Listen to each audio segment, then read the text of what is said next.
a billionaire in a worn-out jacket, a CEO who built an empire but couldn't hold on to love.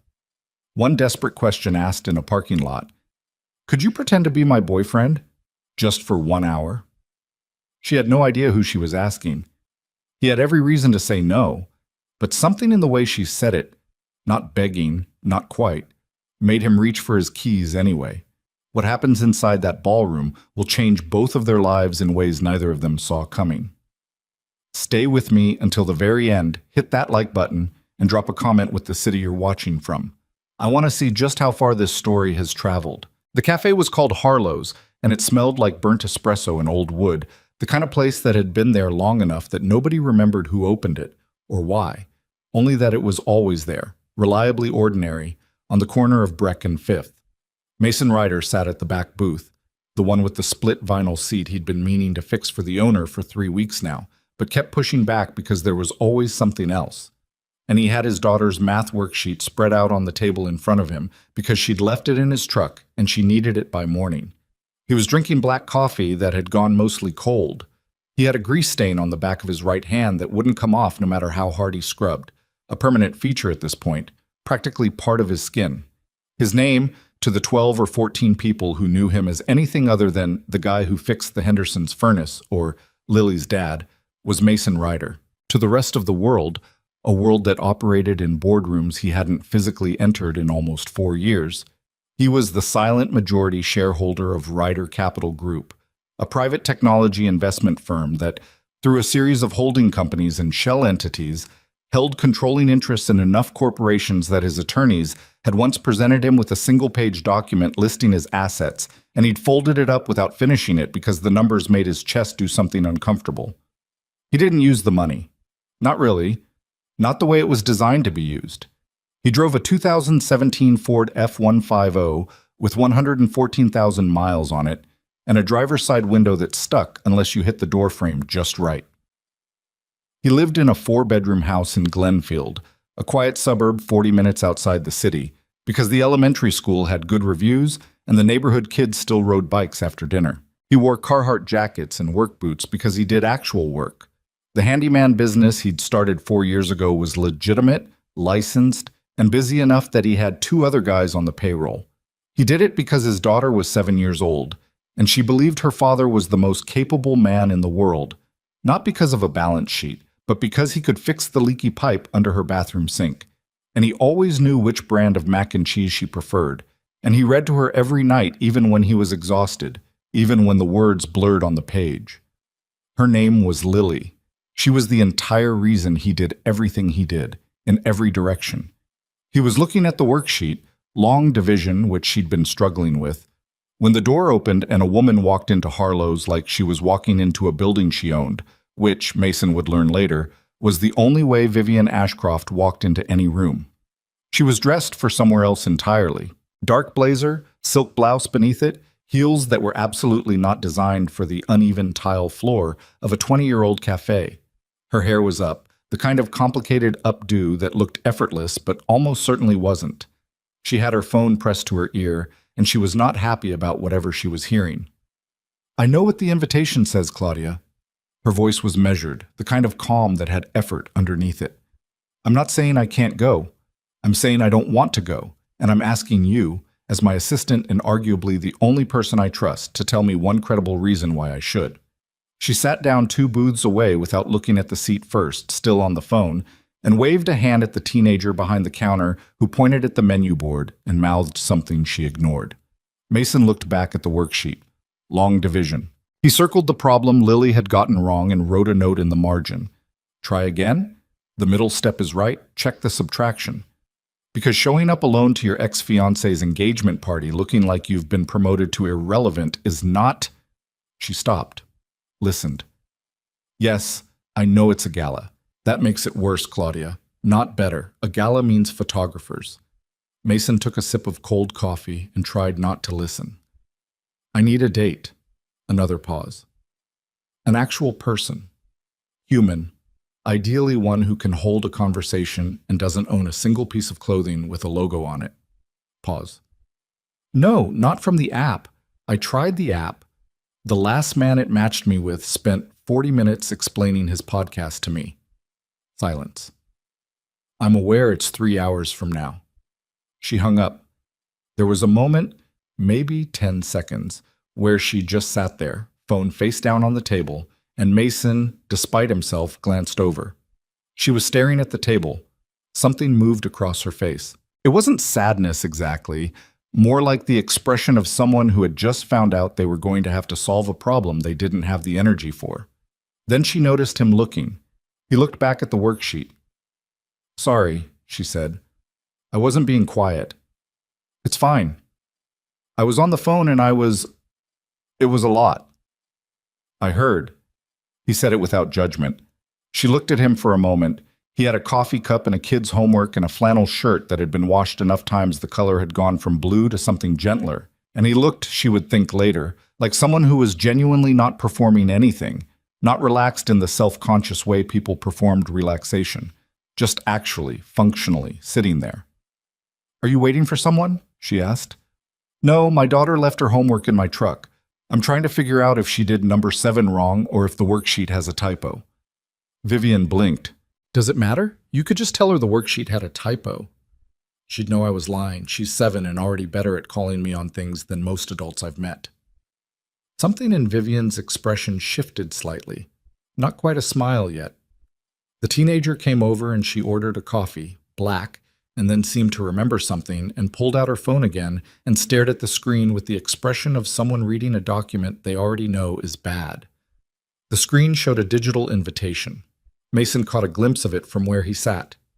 Gold letterhead, formal font, Sinclair and Hartwell, a celebration of their engagement, before she turned the phone face down again. She didn't say anything for a while. Neither did he. Harlows murmured around them. Someone at the counter was talking about a sports score. The espresso machine groaned. The door swung open and let in a cold gust and then closed again. Then she said very quietly, mostly to herself, "I should just not go." "So don't go." She looked over at him. "If I don't go, he wins." Mason thought about that for a second. "Wins what?" "The narrative." She said it like it was obvious. "If I don't go, I look afraid. Or heartbroken. Or both. Either way, the story becomes about why I stayed home. And if you go? If I go alone, it becomes about the fact that I went alone." She wrapped both hands around her coffee cup. "His family has been telling anyone who'll listen that I was too driven, too ambitious, that I prioritized my company over the relationship, that I made him feel—" She stopped. "That I made him feel small." "Did you?" The question surprised her. People usually offered sympathy first. "Not on purpose," she said after a pause. "But probably. Yes." Mason nodded slowly. He looked like someone who was deciding whether or not to say the next thing. Then, "For what it's worth, going to your ex's engagement party to prove you're fine seems like the kind of plan that mostly benefits him." She stared at him. "I know." "Okay. I'm going anyway." "I figured." She looked at him for a moment, and he could see her working something out, running the calculation, the specific arithmetic of a bad idea that you've already half committed to. "I don't suppose," she said, "that you have plans tonight." He looked up from the worksheet. "That depends significantly on what you're about to say. I need someone to come with me, as my date." She said it cleanly, without flinching. "For 1 hour. Long enough to walk in, let them see that I'm fine, have one drink, and leave. You'd be compensated, obviously." Mason studied her. "You don't know me. You're a stranger in a cafe who has a 7-year-old daughter and a cold cup of coffee, and you've been here for at least 20 minutes based on how condensation-y that cup is. You don't seem dangerous. You're also," she glanced at the worksheet, "clearly a decent father, which is, I don't know, that matters to me for reasons I can't fully explain. I'm also a handyman. I can see that. They're going to know immediately that I don't belong at a black tie gala. That," she said, "is actually not a problem. My showing up with someone who isn't trying to impress anyone is probably the only scenario where I don't look desperate." She said it with enough self-awareness that it didn't sound self-pitying. 1 hour. I'll pay you." "I don't want money for it." She blinked. "Then what do you want?" He looked at the worksheet again, back at her. He was quiet for long enough that she started to think the answer was going to be no. "Tell me your name," he said finally. "Vivian Ashcroft." "Mason Ryder." He folded the worksheet carefully and tucked it into his jacket pocket. "I'll need to make a call first. I have a daughter to arrange a sitter for." The call took 6 minutes. He stepped outside into the cold, and through the glass, Vivian watched him talk. She couldn't hear the words, but she could see the posture, the small adjustments, the moment he laughed at something the person on the other end said. He had the phone pressed to his ear with one shoulder while he dug in his jacket pocket for something, found a pen, wrote something on the back of a receipt, put the pen back. She'd done a version of this calculation dozens of times in her professional life, reading a room, reading a person, deciding in the span of seconds whether the risk was worth taking. She was good at it. Good enough that 3 investors had once told her, separately, that she had the best instincts in a negotiation they'd ever encountered. Something about Mason Ryder was not unreadable, exactly, just not performing. Most men Vivian encountered were performing something, competence or ease or wealth or interest. Mason was just standing outside a cafe in a flannel shirt trying to arrange a babysitter, and the absence of performance was unusual enough that she kept watching. He came back in and sat down across from her. Up close, he had dark eyes and the particular kind of tiredness that comes from a long time of managing things alone, and something underneath that, something steadier. He was 30-something, 32, 33 maybe, and he wasn't handsome in any polished way, but he had a face that would be very difficult to lie to. "My neighbor's watching Lily," he said. "She's done it before. She has my number. What time does this thing start?" 8. It's at the Callaway Grand." A very small something crossed his face when she said it. The Callaway Grand, 39 floors of glass and steel on the north end of the city, one of the most aggressively expensive event spaces in the state, and then it was gone. "I'm not dressed for that." "I know. There's a men's formal wear place on Linden that does emergency rentals. It's 23 minutes from here. Can you drive?" "My car service is—" "I have a truck." "That's fine." "It's a 14-year-old truck with a window problem." "Mason." She looked at him levelly. "I'm asking you to stand next to me for 1 hour so my ex-fiancé doesn't spend the rest of the year feeling good about himself. I do not care about the truck." He looked at her for a moment. Then he picked up his cold coffee, drained the rest of it, and stood up. "The rental place on Linden closes at 7:30, he said. "We should go." The rental place was called Whitmore's, and it smelled like dry cleaning solvent and carpet freshener, and the man working behind the counter was in his 50s, and had clearly been doing this long enough that he could look at Mason for 3 seconds and pull a jacket size from memory without asking. Vivian stood near the door while Mason tried on a jacket, which fit reasonably well across the shoulders but needed to be let out slightly at the chest, which the man did with efficient, unsentimental adjustments, using a seam ripper and 3 pins. "Black tie or business formal?" he asked. "It's a gala," Vivian said from the door. "Black tie," Mason said, at the same moment, because he knew what a gala was, though he didn't say that part. They settled on a dark navy suit, not black navy, which the man said was actually more appropriate and also more flattering for his build, with a white shirt and a silk tie and a dark burgundy. There were no cufflinks in Mason's size that weren't aggressively silver, so they skipped the cufflinks. In the back room changing, Mason stood in front of the narrow mirror and looked at himself for a moment. He'd worn suits. He owned suits. They were hanging in the back of his closet at home, in garment bags he hadn't opened in almost 4 years. He'd worn them to board meetings and fun dinners and one congressional testimony about technology investment policy that had been so boring he'd nearly checked out somewhere around hour 3. He knew how to wear a suit. He knew how to walk into rooms like the Callaway Grand's ballroom and shake the right hands and say the right things. He'd just spent 4 years choosing not to. He straightened the tie. Thought about Lily, at home right now, probably already explaining to Mrs. Carmichael about the long division, which was Lily's version of stalling bedtime. He thought about Vivian Ashcroft, standing by the door of the rental shop, who had looked at him with the pragmatic, direct gaze of someone used to making fast decisions about people, and said, "I don't care about the truck," and had meant it. He didn't know why he'd said yes. He told himself it was the honesty of her, the way she'd described the situation without dressing it up, without asking for sympathy. Just stated it plainly. I need someone. 1 hour. Here's what it's for. That was something he respected. Most people, when they needed something, built a case for why you should want to give it to them. She'd just asked. He came out and Vivian looked at him, and something shifted in her face. Not dramatically, just a small recalibration. Better, she said. Good enough? Better than good enough. She said it matter-of-factly, the way she'd said everything else, but she'd looked at the suit for a half-second longer than was strictly necessary. We should talk about the story. The story? If someone asks how we met, we need to agree on something. People are going to ask. His family, especially. The man at the counter handed Mason a garment bag for his regular clothes and a receipt. Mason folded the clothes himself, folded them neatly, the way he always did, and put them in the bag. You said you needed a date through a matchmaking agency, Mason said, remembering her phone call in the cafe. We could use that.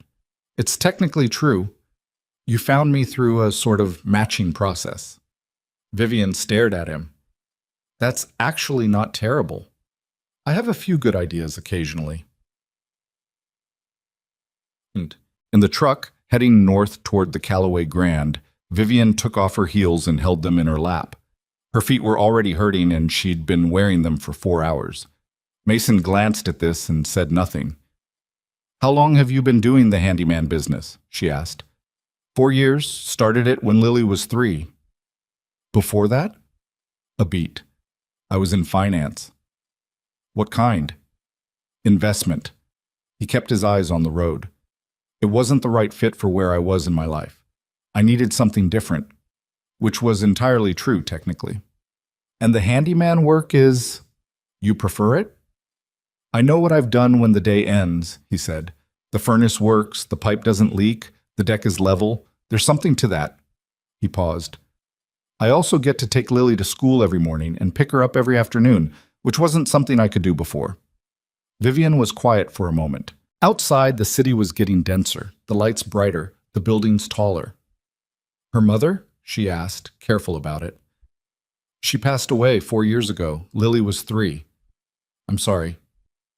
Thank you. He said it simply, not inviting more but not closing the door either. Vivian looked out the window.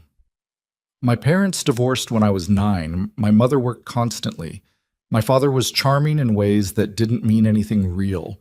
I decided when I was 12 that I would build something that was entirely mine, that no one could take from me. And I did. She said it without pride and without sadness, just reporting a fact. I was worth $600 million by 28. By 30, I'd crossed $1 billion. Another pause. Daniel, my former fiancé, used to say he was proud of me. I thought he meant it. It turned out what he actually meant was that he was proud of what I represented. The success itself made him feel like he was losing something.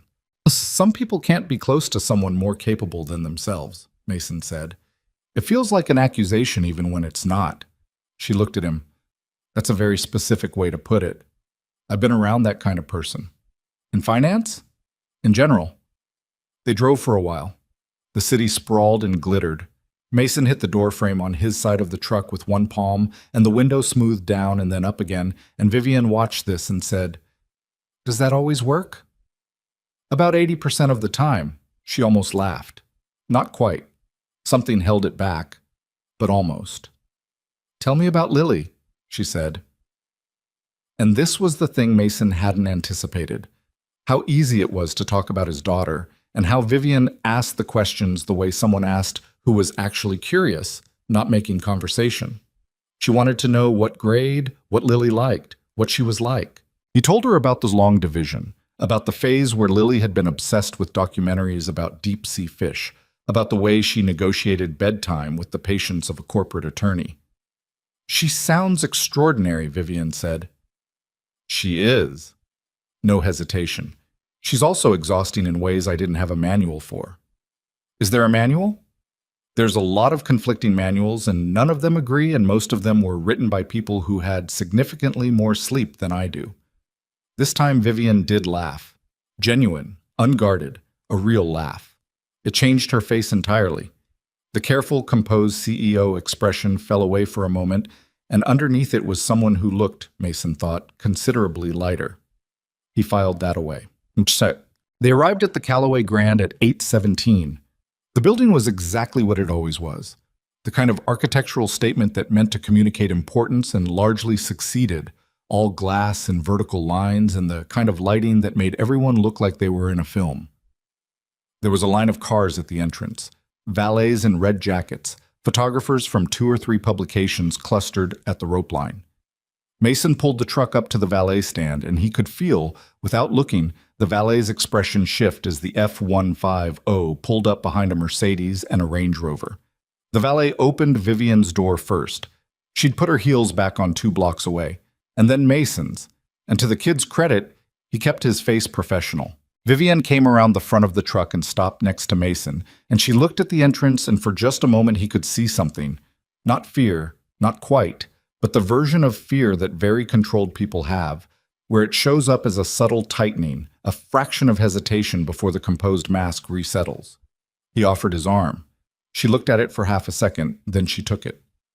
1 hour, she said quietly. 1 hour, he confirmed. They walked in. The ballroom of the Callaway Grand was not subtle in any direction. Crystal chandeliers, floors so polished they reflected.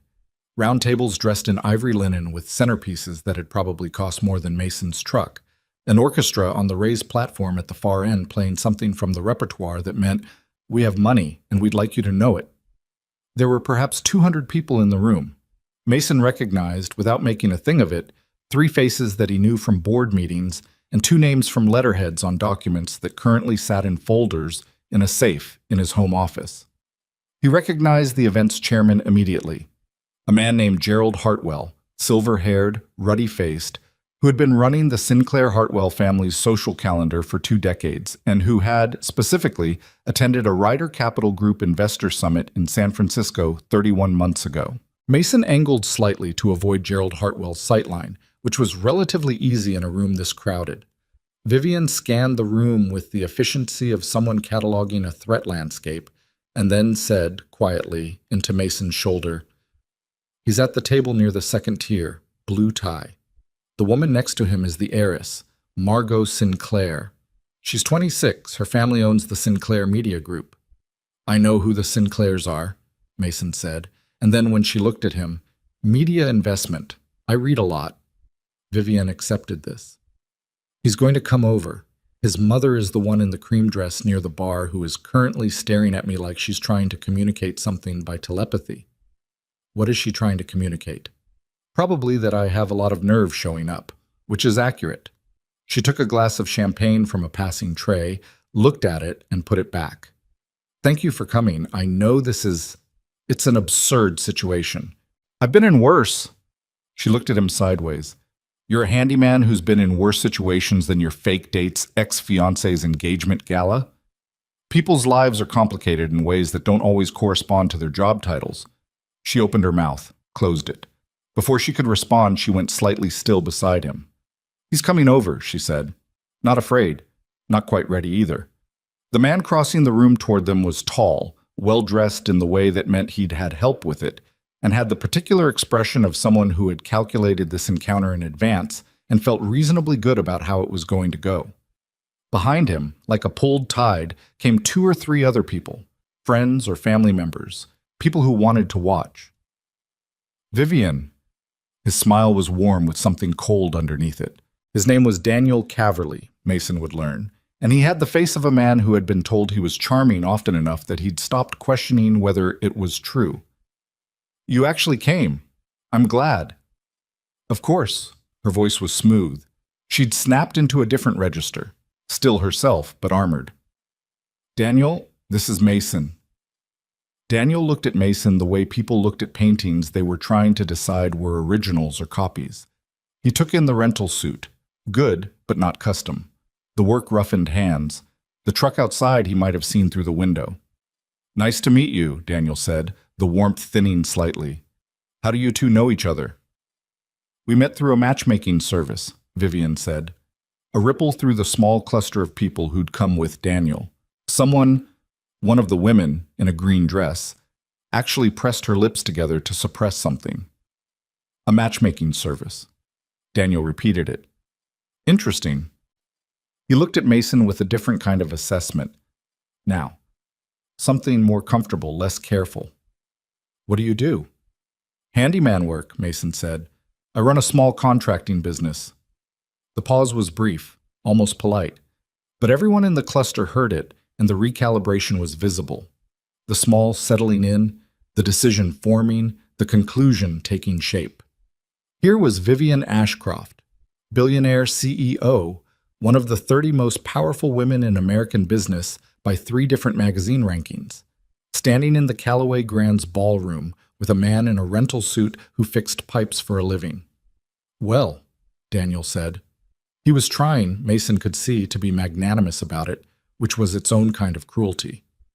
It's great that you're, getting back out there. Vivian's hand on Mason's arm didn't tighten. She was too controlled for that. But something about the set of her jaw changed by a degree. You look happy, Daniel, she said. Truly. Margot seems wonderful. She is. The warmth came back, genuine this time, which was almost worse. The whole family it's been a different experience, more settled. Everyone in the small cluster understood what that meant. Vivian understood. Mason understood. More settled. As opposed to whatever Vivian had represented. The ambition, the companies, the career that never slept. Mason let the silence run for exactly the right number of seconds. And then he said conversationally, the Sinclair family, the media group. Didn't they just close a Series D round? I saw something about that. Daniel blinked. Yes, actually. Through a private investment firm. Why? Just curious, Mason said. Who backed it? It was through an intermediary. I don't know the full structure. Right. Mason nodded. Those things can get complicated. He picked up 2 glasses of champagne from a passing tray and handed one to Vivian. Congratulations on the engagement. Daniel held Mason's gaze for a moment, something uncertain moving behind his eyes. The faint, unplaceable sense that he was missing something. Then he smiled, turned, and led his cluster back toward the main table. Vivian took a small sip of champagne. Those things can get complicated, she repeated quietly. What was that about? Nothing, Mason said, which was both entirely true and not completely true. Over the next 45 minutes, Mason moved through that ballroom the way he'd taught himself to move through rooms like it, present but unhurried, drawing no attention, watching more than talking. He'd been doing this in a different context for years. The skill transferred. Vivian introduced him to 3 people she respected and deflected 2 people she didn't. She was good at it. The warm redirection, the smile that closed a door without slamming it. He watched her work and understood, without needing it explained, how she had built what she'd built. She had an intelligence that was also a kind of precision, a way of reading situations that was genuine and effective and hadn't made her happy. That part wasn't hard to see either. They ended up near the edge of the room, close to the balcony doors, and the orchestra had shifted into something slower, and Mason said, without thinking about it much, "Do you dance?" She looked at him like the question surprised her. "Do you?" "A little. It's not a strong suit." "Then why did you ask?" "Because you've been standing with your shoulders at about this angle," he demonstrated, pulling his own shoulders up slightly toward his ears, "for the last 20 minutes, and I thought moving might help." She looked at him, then she looked down at her champagne glass. "You're very observant for someone who's supposedly just doing me a favor," she said. "It's a character flaw." She set her glass down on a nearby surface. "I should warn you. I'm not good at this. Dancing. I know how it's supposed to go technically. I do the thing where I think too much about the footwork and then, that's fine," Mason said.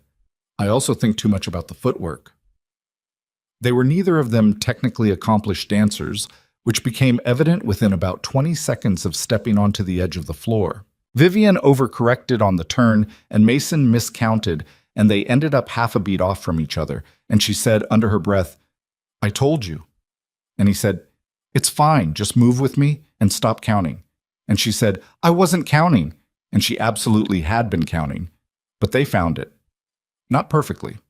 It took another 30 seconds and involved one near collision with a couple to their left. But they found something workable. A rhythm that wasn't elegant but was real, and Vivian's shoulders came down about a degree from where they'd been. From across the room, Daniel Caverly watched this. Mason didn't look at him. He didn't need to. It was somewhere in the middle of the second song. They'd stayed, without discussing it, for a second song. That everything changed. Mason heard his name before he saw the man coming. He heard it in a voice that was immediately, involuntarily recognizable. The voice of someone who did not use your name casually, who said it with the particular weight of professional regard. Mason Ryder. Gerald Hartwell crossed the ballroom floor with his hand already extended, and his expression was not the polite greeting expression of someone welcoming a guest. It was the expression of a man who has just spotted a person of consequence in a room he'd thought contained none. Gerald, Mason said, and shook his hand. I had no idea you were... How are you? It's been, 2.5 years? The San Francisco summit. About that, Mason kept his voice even. He was aware of Vivian beside him going very still. We tried to get a meeting with RCG last spring, actually, Gerald said. I don't know if that ever reached you. The intermediary was... I remember, Mason said. I'll have someone follow up. Wonderful. Do you have a connection to the Sinclairs? I didn't realize... I'm here with Vivian. He said it simply. Gerald looked at Vivian, then back at Mason, then at Vivian again, with a completely recalibrated expression, the way you looked at something you'd been seeing wrong the whole time. Ms. Ashcroft, he said, with a warmth that hadn't been in his voice before. Of course, I should have... My apologies, I should have made the connection sooner. It's fine, Vivian said, with a composure that Mason thought was genuinely impressive, given that she was working with half the information.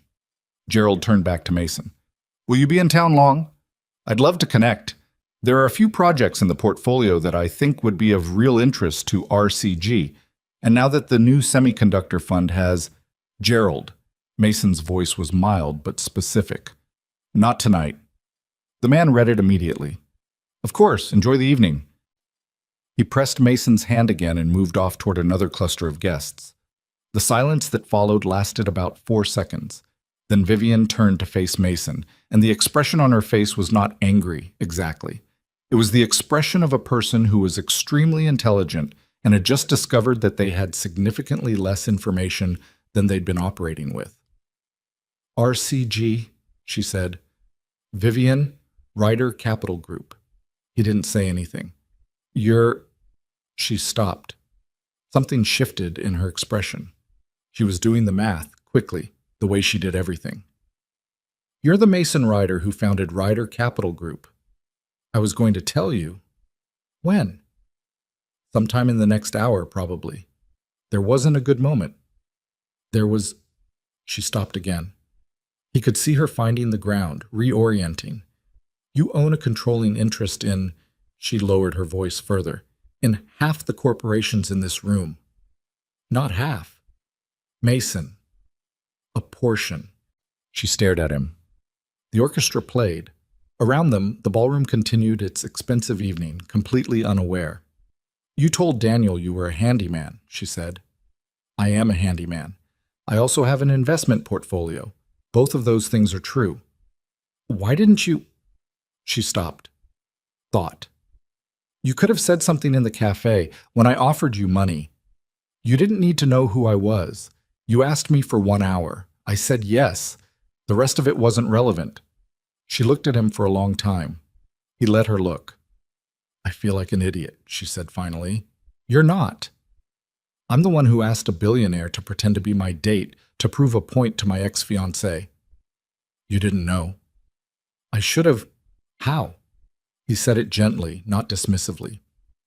You knew what I showed you. I was a man in a cafe with a cold coffee and a kid's homework. That's what I am. The rest of it is... He paused, looking for the right word. Administration. She was quiet for a moment. Then, administration. I didn't build it to be someone. I built it because I understood technology investment, and I was good at it, and I needed to secure something for Lily's future. And then it became larger than I intended, and I discovered I preferred the work I do now. You genuinely prefer fixing furnaces. I prefer knowing what I fixed and for whom. He held her gaze. I prefer being Lily's dad without all of the other things making it complicated. She held his gaze. The music shifted again. I have a question, she said. Okay. That comment you made to Daniel about the Sinclair Series D and the intermediary. She paused. You knew. You knew your investment firm was one of the backers. A beat. Yes. You let him stand there not knowing who he was talking to? I didn't deceive him. I just didn't volunteer information he didn't ask for. She stared at him. Something moved across her face. Not quite a smile, not quite not. You're either the most humble person I've ever met, she said, or the most quietly strategic. I'm not sure those are mutually exclusive, Mason said. And this time Vivian Ashcroft, CEO, billionaire, woman who had walked into 1,000 rooms and owned most of them, laughed. Not the controlled, composed version. The real one. The one that changed her face. Mason looked at it, at her, and thought, there she is. He hadn't been looking for anything when he walked into Harlow's that evening. He'd had cold coffee and a kid's long division problem and a window that stuck. He still wasn't sure he was looking for anything now. But the woman standing beside him in this overlit ballroom who had asked him for 1 hour and gotten the wrong stranger and was somehow still here, still standing beside him well past the agreed-upon hour, she was real in a way that very few people he'd met in either of his lives had been. Whatever came next, he didn't know yet. The orchestra played. The chandeliers burned. Gerald Hartwell, on the far side of the room, leaned toward a colleague and said something quiet. The colleague looked toward Mason and then quickly looked away. In the next 15 minutes, 5 more people would cross the room to speak to Mason Ryder. Each one would arrive knowing exactly who he was. The room hadn't figured out yet what that meant, but it was about to. The 5 people who crossed the room to speak to Mason Ryder did so within a span of 12 minutes, and each one arrived with the particular energy of someone who had just been told something that rearranged their understanding of the evening. The first was a man named Clifford Bain, 50s, investment banking, who shook Mason's hand with both of his and said something about a pending proposal that Mason deflected in 4 sentences without being rude about it. The second was a woman Mason recognized from a tech conference he'd attended under a different context, who stopped, stared, said, I thought someone told me you'd retired. And Mason said, not exactly. And she laughed in a way that meant she understood there was more to the sentence. Vivian stood beside him through all of it. She didn't say much. She watched. That was what she did. She watched, cataloged, reassembled. By the third visitor, she had stopped being surprised and started being something else, something quieter and more internal. The look of a person revising a document they thought was finished. After the 5th person, a young man who'd introduced himself as a junior associate at something or other and had clearly been dispatched by someone older across the room to confirm whether the rumor was true, Vivian said very quietly, How long has this been your life? Which part? The part where you walk into rooms and people rearrange themselves. He considered this. I mostly avoid rooms like this one. Clearly, you're not always successful. No, he said, not always. They had drifted, without planning it, toward the balcony. The doors were cracked open and the air coming through was cool and smelled like the city, exhaust and cut grass from the hotel courtyard below, something almost clean underneath. Vivian had retrieved her champagne from somewhere and was holding it without drinking it, which seemed to be her primary relationship with champagne. Why the handyman thing? She asked. Not skeptical, genuinely curious. You could have taken a different kind of step back, consulting work, a board seat, something that didn't require you to go under a house and fix a pipe. I tried that first, Mason said. After Claire died, I took a leave from everything. But leave it just means you're still attached, just not present. I needed to actually stop. He paused. And then I found out that having something to do with your hands while your kid is at school is how some people survive. She looked at him. How some people survive what? Grief that doesn't come in a manageable order. He said it simply, not fishing for anything. Claire and I had been together since college. She was 31 when she died. Lily was 3. And the universe doesn't give you a schedule. It just gives you the thing and you carry it and you figure out that what helps, for me, was being useful in ways I could actually measure. He turned the champagne glass he was holding, still full, he wasn't actually drinking either, in his hand. The first time I fixed a broken furnace for a woman in her 60s who'd been cold for 2 weeks, she stood in her own kitchen and cried because she was warm again. And I thought, okay, this is something I can do. This I understand. Vivian was quiet for a moment. I'm sorry about Claire, she said. Thank you. I want to say something useful, and I'm finding I don't have anything useful. She said this with a rueful honesty that was better than most condolences he'd received. I'm not very good at grief. I tend to respond to it by building something. That's not the worst response. It means I have a very successful company and a lot of unprocessed feelings about my father leaving and approximately zero ability to let someone stand close to me for more than 30 seconds before I start calculating the risk. She'd said it like she was observing someone else, wry, clear-eyed, without self-pity. Mason found this more interesting than any number of the polished, careful things people usually said in rooms like this one. How close is 30 seconds? He said. She looked at him, the almost smile again. You might be past it already. I'll try not to make any sudden movements. This time it was a real smile, brief but genuine, and she looked away from it like it surprised her. Down below, on the hotel courtyard, 2 kitchen staff were taking a break, sitting on overturned milk crates and talking, one of them laughing at something, normal as anything. Daniel used to say I was the most self-aware person he'd ever met, Vivian said. He meant it as a compliment. I think he thought self-awareness and emotional availability were the same thing. A pause. They're not. No, Mason said. They're not. I can see exactly what I'm doing wrong in real time and still do it. She gestured vaguely at the ballroom behind them. I knew this was a bad idea. I knew coming here would accomplish nothing useful. I knew it the moment Claudia read me the invitation. And I still spent 2 hours this afternoon making sure my hair was right. She stopped. Not for him. I want to be clear about that.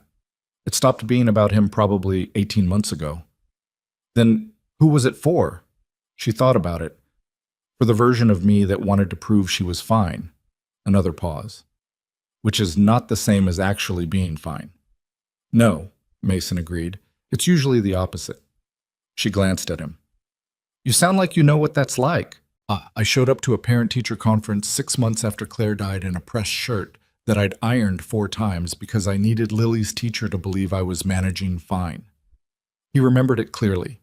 The iron, the shirt, the particular desperation of making something external perfect when everything internal was in pieces. She saw through it in about 90 seconds. She was a very kind woman. She handed me a list of grief support resources and said, "You don't have to be fine yet." Did that help? Not at the time. I was annoyed. He felt the honesty of it. 3 months later, I looked at the list. Vivian turned to fully face him for the first time in several minutes. The balcony light was hitting her from the left, softer than the chandelier-heavy interior, and she looked more like herself here. Or at least like the version of herself that had been visible in brief moments throughout the evening, the one without the armor. Why did you agree to this? She said. Actually, not the version where it made sense in the moment. Why? Mason thought about it honestly. I'm not entirely sure. Part of it was, you asked straight, no performance. You said what you needed and why you needed it, and you didn't try to make it seem like less than it was. He considered. And I think part of it was that I recognized something. The way you were sitting in that cafe. It looked like someone who's been solving problems alone for a long time and is running out of road. She held his gaze. I have a very good assistant and a 4-person executive team. I know what lonely looks like, he said, and it doesn't care how many people you have. She didn't answer that. She looked away, down at the courtyard again, and something moved across her face that she didn't try to manage, which was, Mason thought, significant. People as controlled as Vivian didn't usually let things move across their faces without intervention. "This was supposed to be 1 hour," she said finally. "It's been about 2.5. "I noticed." She looked back at him. "Did you call your sitter?" "Texted her 20 minutes ago. She said Lily is asleep and she's watching something on television and to take my time." He paused. "I think she was happy for the company." "Good." Vivian turned back toward the ballroom. Through the glass, the party continued. The orchestra, the laughter, the careful choreography of wealthy people at leisure. Daniel Caverly was at his table, arm around his fiancée, smiling. He'd stopped looking over at Mason and Vivian, which probably meant he'd heard enough to stop being comfortable. "We should probably go back in, or leave. I'm genuinely uncertain which." "What do you want to do?" She seemed briefly surprised by the question, the way people were sometimes surprised to be asked what they actually wanted. "Leave," she said. "I've made my point, whatever point there was to make." She paused. "I'd like to not make a production of leaving." "Then we don't make a production of it." They went back through the balcony door, moving easily. Vivian had uncoupled her public face and private face for the evening, which meant she moved through the room without the performance overhead, just walking. Mason walked beside her, unhurried. They passed within 15 feet of Daniel's table. He saw them. Vivian did not look at him. Mason did. Once, briefly, the way you glanced at something to confirm you understood what it was, and then looked away. They got their things from coat check and walked out of the Callaway Grand into the night air. The truck was where they'd left it, retrieved by the valet with an expression that was entirely professional and possibly a fraction warmer than before. Word traveled, even among valets, in a place like this. Mason tipped the kid more than he needed to, and they got in, and Mason hit the door frame, and the window did its thing, and Vivian watched it and shook her head slightly. "You could fix that," she said. "I know how to fix it. I keep not fixing it." "Why?" He pulled out into traffic. The city was fully dark now, lit up in the way cities were, the particular electric glow that wasn't warm but was alive. "I think I keep it because it reminds me the truck is mine. Not a company car, not a lease through a holding entity. Mine. I bought it used with actual money I understood the source of." He glanced at her. "That probably sounds insane from the outside." "It sounds like someone who needed to make something real," she said, and he could tell she meant it because she'd said something almost identical about her own company earlier, and she recognized the shape. They drove for a while without talking. This was different from the earlier silence in the truck. Earlier there had been the friction of two strangers negotiating something. This was more settled. Not comfortable exactly, or not only comfortable, there was something else in it, something that both of them were sitting with carefully. "Tell me how it started," Vivian said. "The investment group, if you're willing." He was quiet for a moment, deciding. Then, "I was 24. I had a background in computer engineering, and I understood software infrastructure at a level that most traditional investors didn't. I could look at a company's technical foundation and tell within a few hours whether it would scale." He changed lanes. "I started placing my own money in early-stage tech companies. The first 3 did well. The 4th one I invested in before the founders had even finished building the product. I'd seen the framework, I understood what it would become, and it sold 18 months later for $400 million. My stake was significant." "How old were you?" 26. He said it without pride, just reporting. "After that, it was hard to keep it small. Other investors wanted in. The first fund was 3 people. Within 2 years, it was a proper firm." A pause. "Claire was the one who pushed me to formalize it. She thought I was managing it too casually, treating it like a hobby. She was right."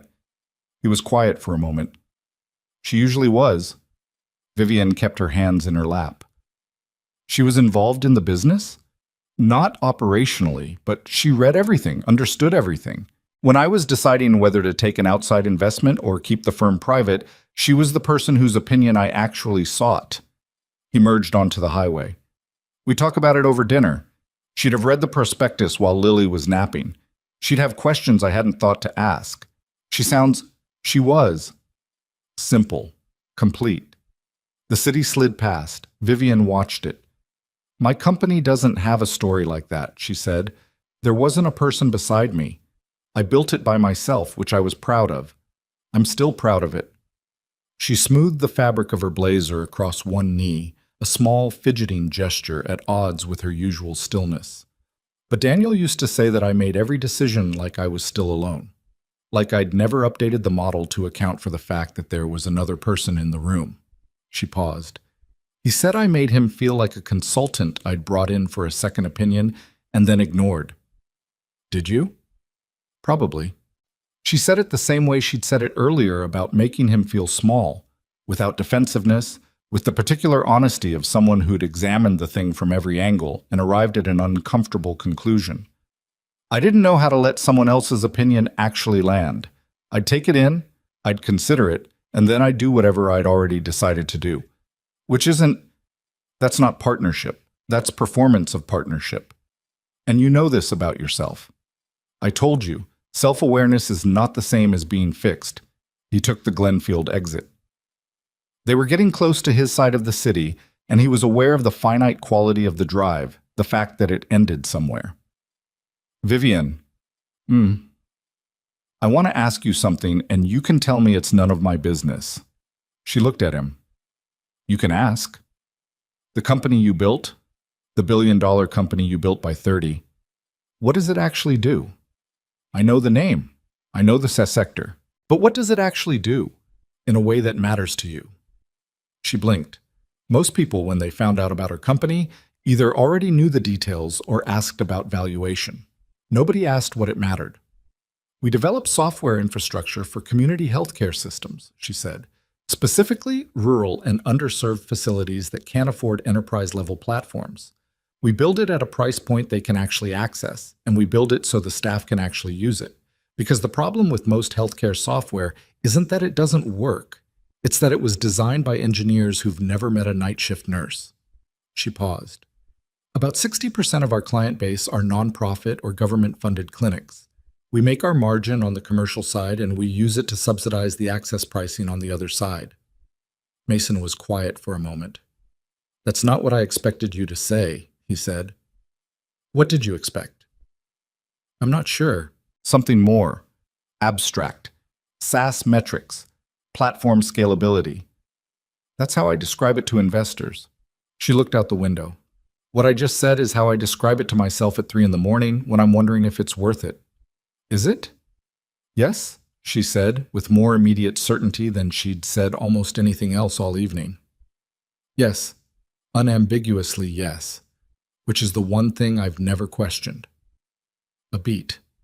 Everything else I've questioned. That one thing, no. He filed that too, the way certainty sounded in her voice when she was talking about something real. He pulled off the highway onto the quieter roads of Glenfield, the residential grid, trees and streetlights, houses with lit windows. His neighborhood. He drove it every day and saw it the same way every day, ordinary, and tonight it felt slightly different, the way familiar routes sometimes did when there was a person beside you who'd never seen them before. This is where you live? Vivian said. North End. 2 more blocks. She looked out the window. A kid's bicycle was chained to a front porch. A dog was sitting in a lit window 2 houses down, watching the street with profound attention. It's quiet, she said, most of the time. He turned onto his street. Friday nights in summer can be noisy. The family at the end of the block has a lot of parties. Lily goes over there because the mom makes good food and she collects the neighborhood kids. Sounds like she's good at it. She's extremely good at it. She's been trying to collect Lily since we moved in. He pulled up in front of his house.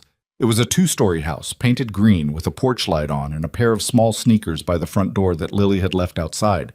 Again, despite being told about this approximately 47 times. Vivian looked at the house. This is good, she said, and she meant more than the house. Yeah. He meant the same. There was a pause, the particular pause that happened at the end of things when neither person was quite ready for the end, and both people were being careful about it. I should, she said. Your driver? I'll call. She already had her phone out. Then she stopped, holding it. Mason. Yeah. Thank you. She said it looking at him directly, without the protective coating the word sometimes had.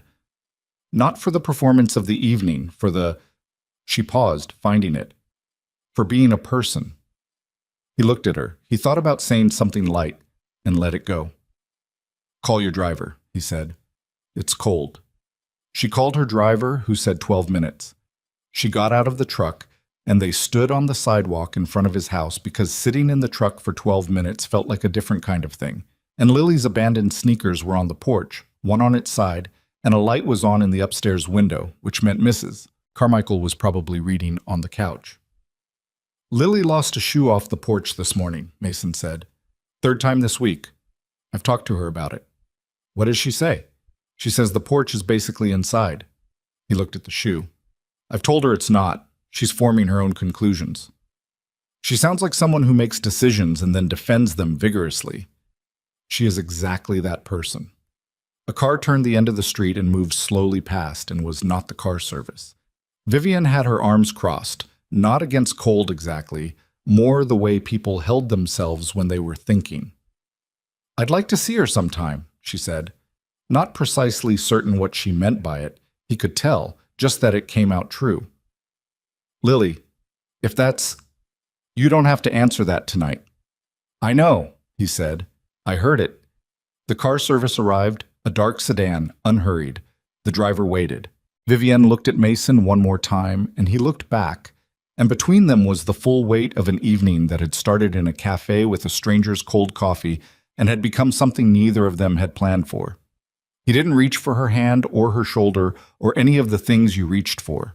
He just held her gaze. Good night, Mason Ryder, she said. Good night, Vivian Ashcroft. She got in the car. The sedan pulled away quietly. He stood on the sidewalk until the taillights turned at the end of the street and the night closed back in, ordinary and cool.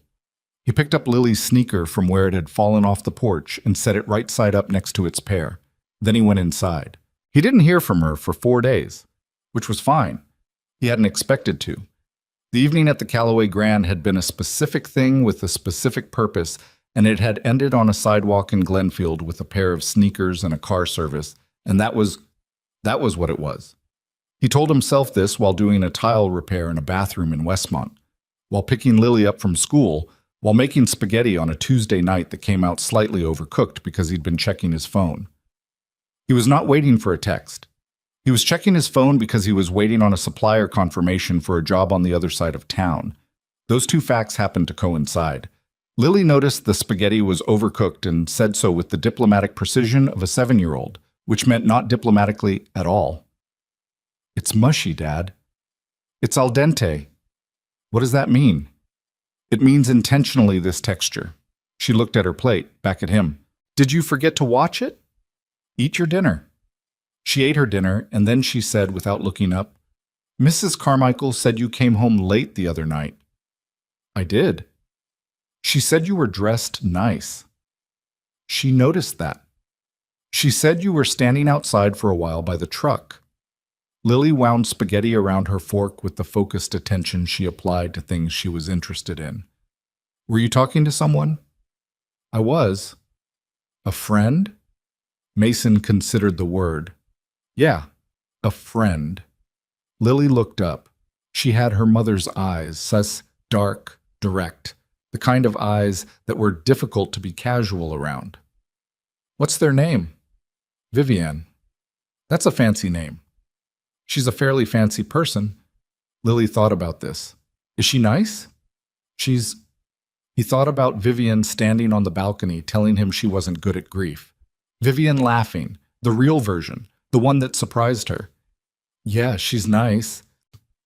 Okay, Lily said, apparently satisfied, and returned to the spaghetti. The text came the next morning at 7:40, which was when Lily was still eating breakfast and Mason was making his third coffee and had the morning news on low in the background. It came from a number he didn't have saved, which meant he almost missed it. This is Vivian. I want to be transparent about the fact that I looked at your company's public filings before texting so I could find your contact information, which I recognize as mildly alarming as an opener. He read it twice. Then, I have a breakfast meeting that ends at 9. If you're not working, and if Lily is at school, I'd like to bring you coffee. The real kind, not cafe espresso. There's a roaster on Clement that I've been going to for 2 years, and the drip they do is something you should experience before forming any strong opinions about coffee. He stared at the phone for a moment.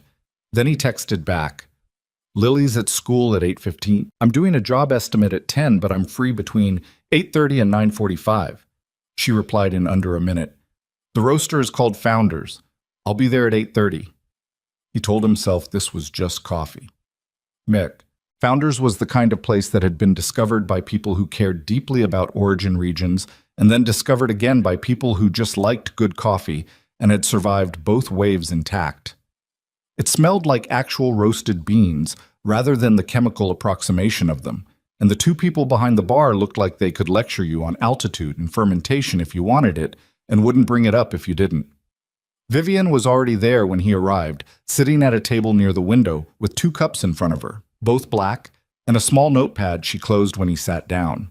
She was dressed differently than at the gala. Dark trousers, a simple gray sweater, her hair down. She looked like herself, which was maybe a strange thing to think given he'd only met her once, but it registered. I already ordered, she said. You seem like a black coffee person. I am. Good. This is the Kenyan natural process. Try it before we talk about anything. He tried it. It was noticeably better than what he usually drank, which he had the grace to acknowledge. This is significantly better than what I usually drink. I know. That's why I wanted you to try it first. She wrapped both hands around her cup. I owe you an apology. He looked at her. For what? For the look on my face when Gerald Hartwell crossed the room. She said it directly, without preamble.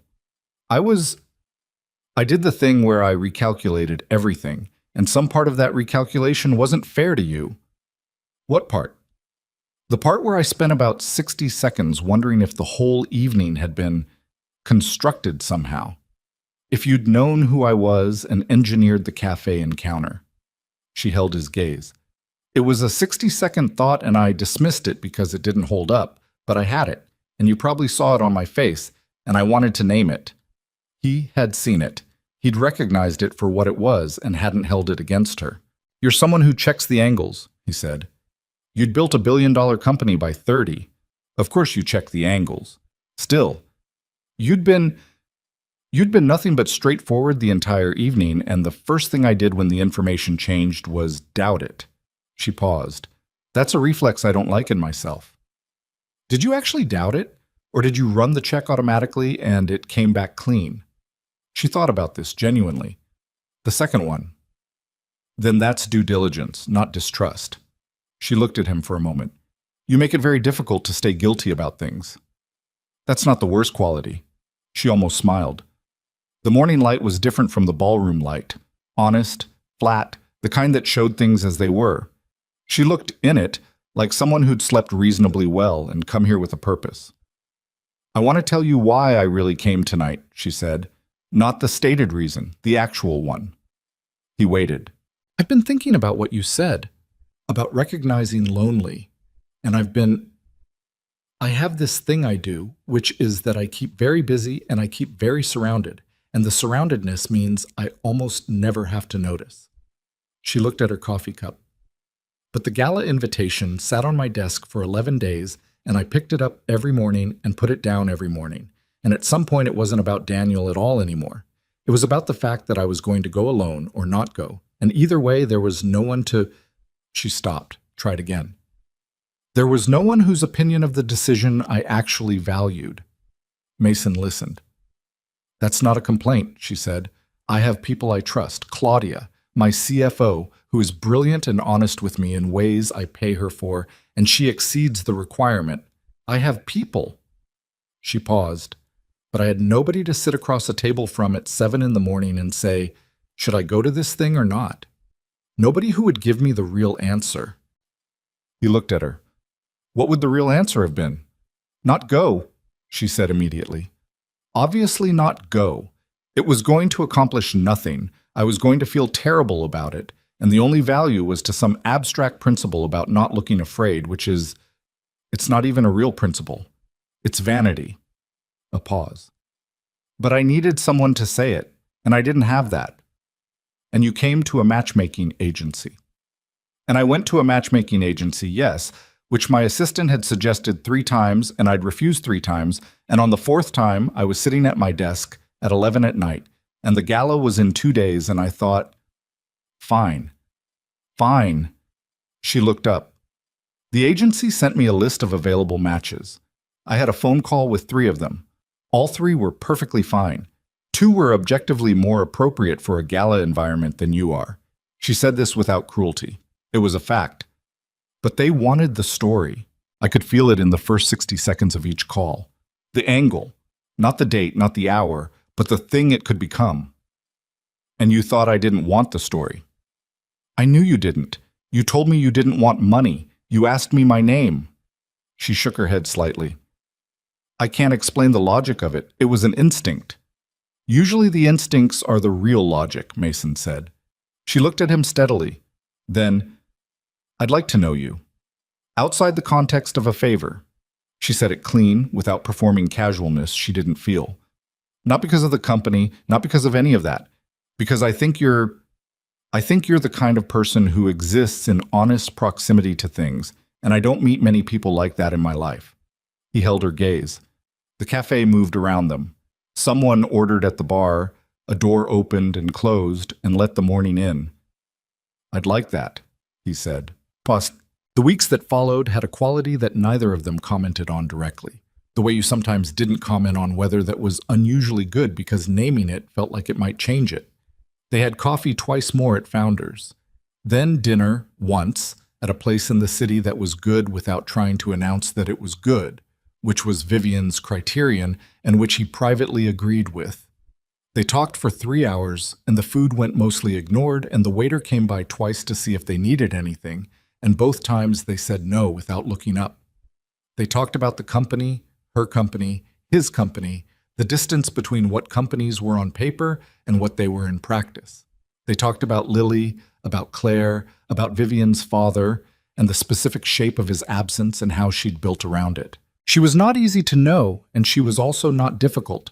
She was precise, and she moved carefully, and she said things that were true at the cost of things that were comfortable, and Mason found this, over the weeks, not just interesting, but necessary somehow, like a recalibration.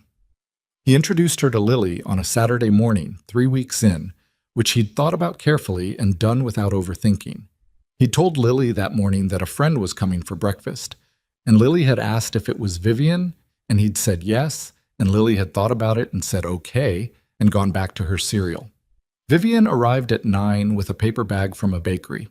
Not Founders, a different place, a bakery in the Clement Street neighborhood that did a particular kind of morning bun that was, she explained to Lily very seriously, the best in the city and possibly the country, and she had brought 4 of them. Lily had taken this information with equal seriousness and eaten one of the morning buns in its entirety while studying Vivian with the unself-conscious thoroughness of a 7-year-old.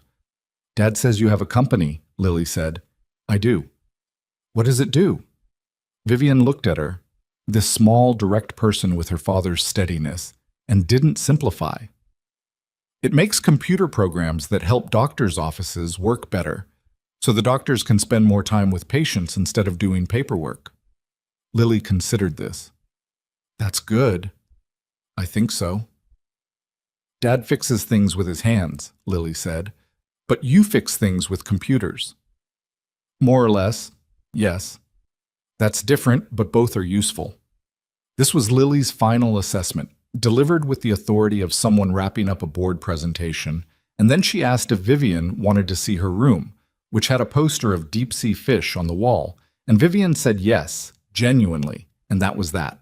Mason stood in his kitchen, listening to his daughter explain the anglerfish to Vivian Ashcroft in the room above him, and the particular ordinary quality of the sound, just a kid's voice and another voice asking questions, did something to his chest he didn't entirely have words for.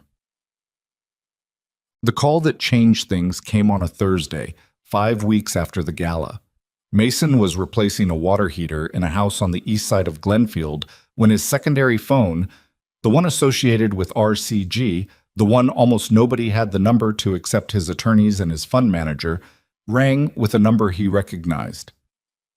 He set down the wrench and answered. Fletcher, his attorney.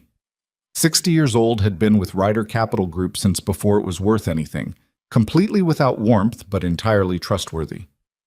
We have a problem, Fletcher said, which was how he opened most calls, so Mason waited. The Delmore Group is making a move. They've been quietly acquiring shares in 3 of the RCG-held companies over the past 4 months. We didn't pick it up earlier because it was structured through multiple subsidiary entities. Mason stood up straight. How large a position? Combined? Enough to request board representation. Enough to be a disturbance. Fletcher paused. They're calling it a strategic realignment play.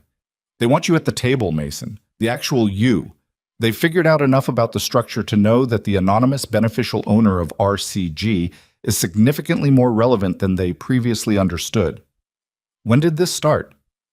The earliest trace we have is approximately 6 months ago, but the acceleration picked up about 8 weeks back. 8 weeks ago was approximately when Gerald Hartwell had crossed a ballroom floor and said Mason's name out loud in a room full of people who'd previously had no reason to know he existed. I think we have a source for the timing, Mason said. I think so too. He leaned against the half-installed water heater and looked at the ceiling of a stranger's utility room, at the pipes and the insulation, and the perfectly ordinary infrastructure of a perfectly ordinary house. What do they want? He said. What they always want. Influence. The Delmore Group has been in quiet decline for 2 years. Their traditional holdings are underperforming, they need access to the technology sector, and the fastest route is through companies where we hold controlling interests. Fletcher was precise, unemotional. They believe you're a recluse who won't come out of hiding. They think they can put enough pressure on the board structure to force either a negotiation or a public disclosure you don't want. They don't know me very well. No, they know your company better than they know you, which is their mistake. Mason pulled the wrench up and turned it over in his hand. He thought about Lily at school right now, in math class, doing long division that she'd mostly figured out but still got wrong sometimes. He thought about the water heater he was halfway through installing. He thought about Vivienne. What do you need from me? He said. I need you to be present. Not physically, not immediately, but I need your decisions, your voice, your authority behind the responses we put out in the next 2 weeks. And I need you to consider whether it's time to be less anonymous. He'd known, on some level, that this conversation was coming. He'd been managing the distance between his 2 lives by keeping them separated by a gap nobody could cross. And Gerald Hartwell had, without meaning to, built a bridge across that gap in a single sentence. I'll call you tonight, Mason said. After 8. Fine. Fletcher paused, which for Fletcher was significant. Mason, the Delmore Group's lead on this acquisition strategy, their primary external counsel. Who? A firm called Caverly Strategic Advisors. A pause. Registered in the name of a Daniel Caverly. Mason was very still. That's interesting, he said. I thought you might think so. He hung up. He stood in the utility room for a moment, listening to the silence of a stranger's house. Then he picked up the wrench and finished installing the water heater, because the homeowner needed hot water by this evening, and Mason had told them they'd have it. He called Vivienne from his truck, parked outside the house while the system ran its test cycle. She picked up on the second ring. I'm in a meeting. I need 5 minutes. Something in his voice told her what his voice was doing. She said something away from the phone. Give me a few minutes. And then came back. What happened? He told her. Not all of it. Not Fletcher's specifics. Not the full structural detail. But enough. The acquisition play, the pressure on the board, and the name at the end of it. Silence on her end. Daniel, she said finally. Not surprised exactly. Something more like recognition. He's been trying to build a strategic advisory practice for 2 years. His family connections are in media and real estate. He needed a technology angle. She paused. He must have put things together after the gala, after Gerald Hartwell. That's my read. Mason. Her voice was careful. He's not doing this because of me. I need to be clear about that. This is opportunism, not... He's not sophisticated enough to engineer something this large as a personal vendetta. He saw an angle, and he took it. I know. He did know. But it changes things. What does it change? He looked out the windshield at the quiet residential street. Someone was mowing a lawn 3 houses down, the mechanical sound of it carrying clean in the afternoon air. It means my 2 lives are going to collide, he said, whether I want them to or not. The Delmore Group is going to push this into visibility. They're counting on me staying hidden. He paused. And I need to decide what I'm willing to do about that. She was quiet for a moment. What are you considering? Going to the table? Being present? Making it clear to the Delmore Group that the anonymous beneficial owner is not a recluse who can be pressured. He paused. Bringing Mason Ryder, all of him, into the room. Another silence. Are you asking me something, she said, or telling me something? I'm not sure yet. Okay. Her voice steadied. Then call me when you know. He almost said something else. Didn't. Yeah. He drove home, picked Lily up from Mrs. Carmichael's, heated up soup from the refrigerator, helped Lily finish her reading homework. Lily could tell something was different about his quietness. She had an instinct for it, had developed it, he thought, from a very young age. And she didn't press, just sat closer to him on the couch while he read to her, which was her version of reassurance. Comfort moving in both directions simultaneously. After she was asleep, he called Fletcher. They talked for an hour. He made 3 decisions on the call and stood behind all 3 of them. The first was that the Delmore Group's acquisition play would be blocked through the mechanisms available to him, without spectacle, without public confrontation. The second was that he was going to appear, personally, as Mason Ryder, in his actual capacity, at the emergency board meeting Fletcher had been trying to arrange for 2 months. The third decision he didn't tell Fletcher. He made it sitting in his kitchen after the call ended, in the quiet of his house, with Lily's drawings on the refrigerator and the window above the sink showing him the dark of his backyard and the edge of the street. The third decision was about Vivian, not the practical intersection of their companies and their orbits. That was going to sort itself out one way or another. It was already in motion. The third decision was simpler and more significant than any of that, and he'd been making it slowly for 5 weeks without naming it, the way rivers made channels without announcing what they were doing. He picked up his phone and typed, I know you said call when I knew, I know. 3 seconds later, I know too. He stared at the screen for a moment. Then he set the phone face down on the kitchen table and looked at his daughter's drawings. There was one of the 3 of them, actually. He'd seen it last week and not commented on it. An imprecise, joyful crayon version of 3 people in front of what was recognizable as this house, the green walls, the porch. Lily had written their names underneath in the careful, slightly uneven handwriting of a 7-year-old just getting good at letters. Dad? Me? Vivian. She'd misspelled it, and he'd decided the spelling was between Lily and Vivian and not his business. He turned off the kitchen light and went upstairs, past Lily's room where the nightlight was doing its quiet work. And he lay in his own room in the dark for a while, not sleeping right away, listening to the house settle around him. Things were going to get complicated before they got simple. He knew this. He wasn't afraid of it. Not anymore. The board meeting was held on a Tuesday, in a building downtown that RCG used for exactly this kind of occasion, a floor of a glass tower leased under one of the holding company names, with a conference room that had a long oval table and windows that looked out over the city and said nothing personal about anyone. Mason arrived 12 minutes early, which was how he did everything. He was wearing one of the suits from the garment bags in his closet, the ones he hadn't touched in 4 years. He'd taken the bag out the night before and hung the jacket on the back of his bedroom door and looked at it for a while before going to bed. In the morning, he'd put it on and looked in the mirror, and the man looking back at him was someone he recognized and had also, deliberately, mostly set aside. He looked competent. He looked like what he was. He straightened the tie and went downstairs. Lily was already at school.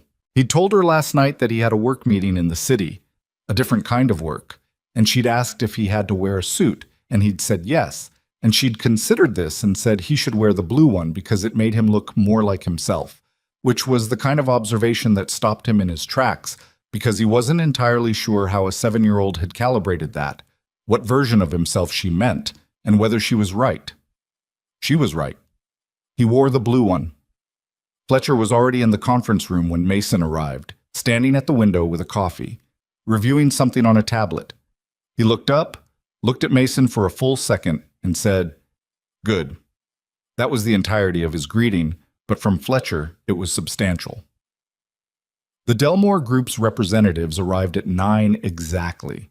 There were 3 of them, a lead negotiator named Harris, an attorney named Bryce, and a financial analyst whose name Mason didn't catch and didn't need.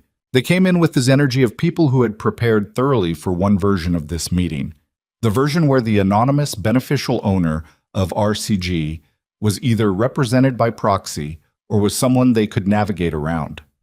They were not prepared for Mason to be sitting at the head of the table in a blue suit that fit him well, with the particular stillness of someone who had nothing to prove and therefore didn't feel the need to establish anything in the first 30 seconds. Harris, to his credit, adjusted within about a minute. He was experienced enough to read the room. "Mr. Ryder," he said, settling into the chair across from Mason, "we appreciate you being present in person."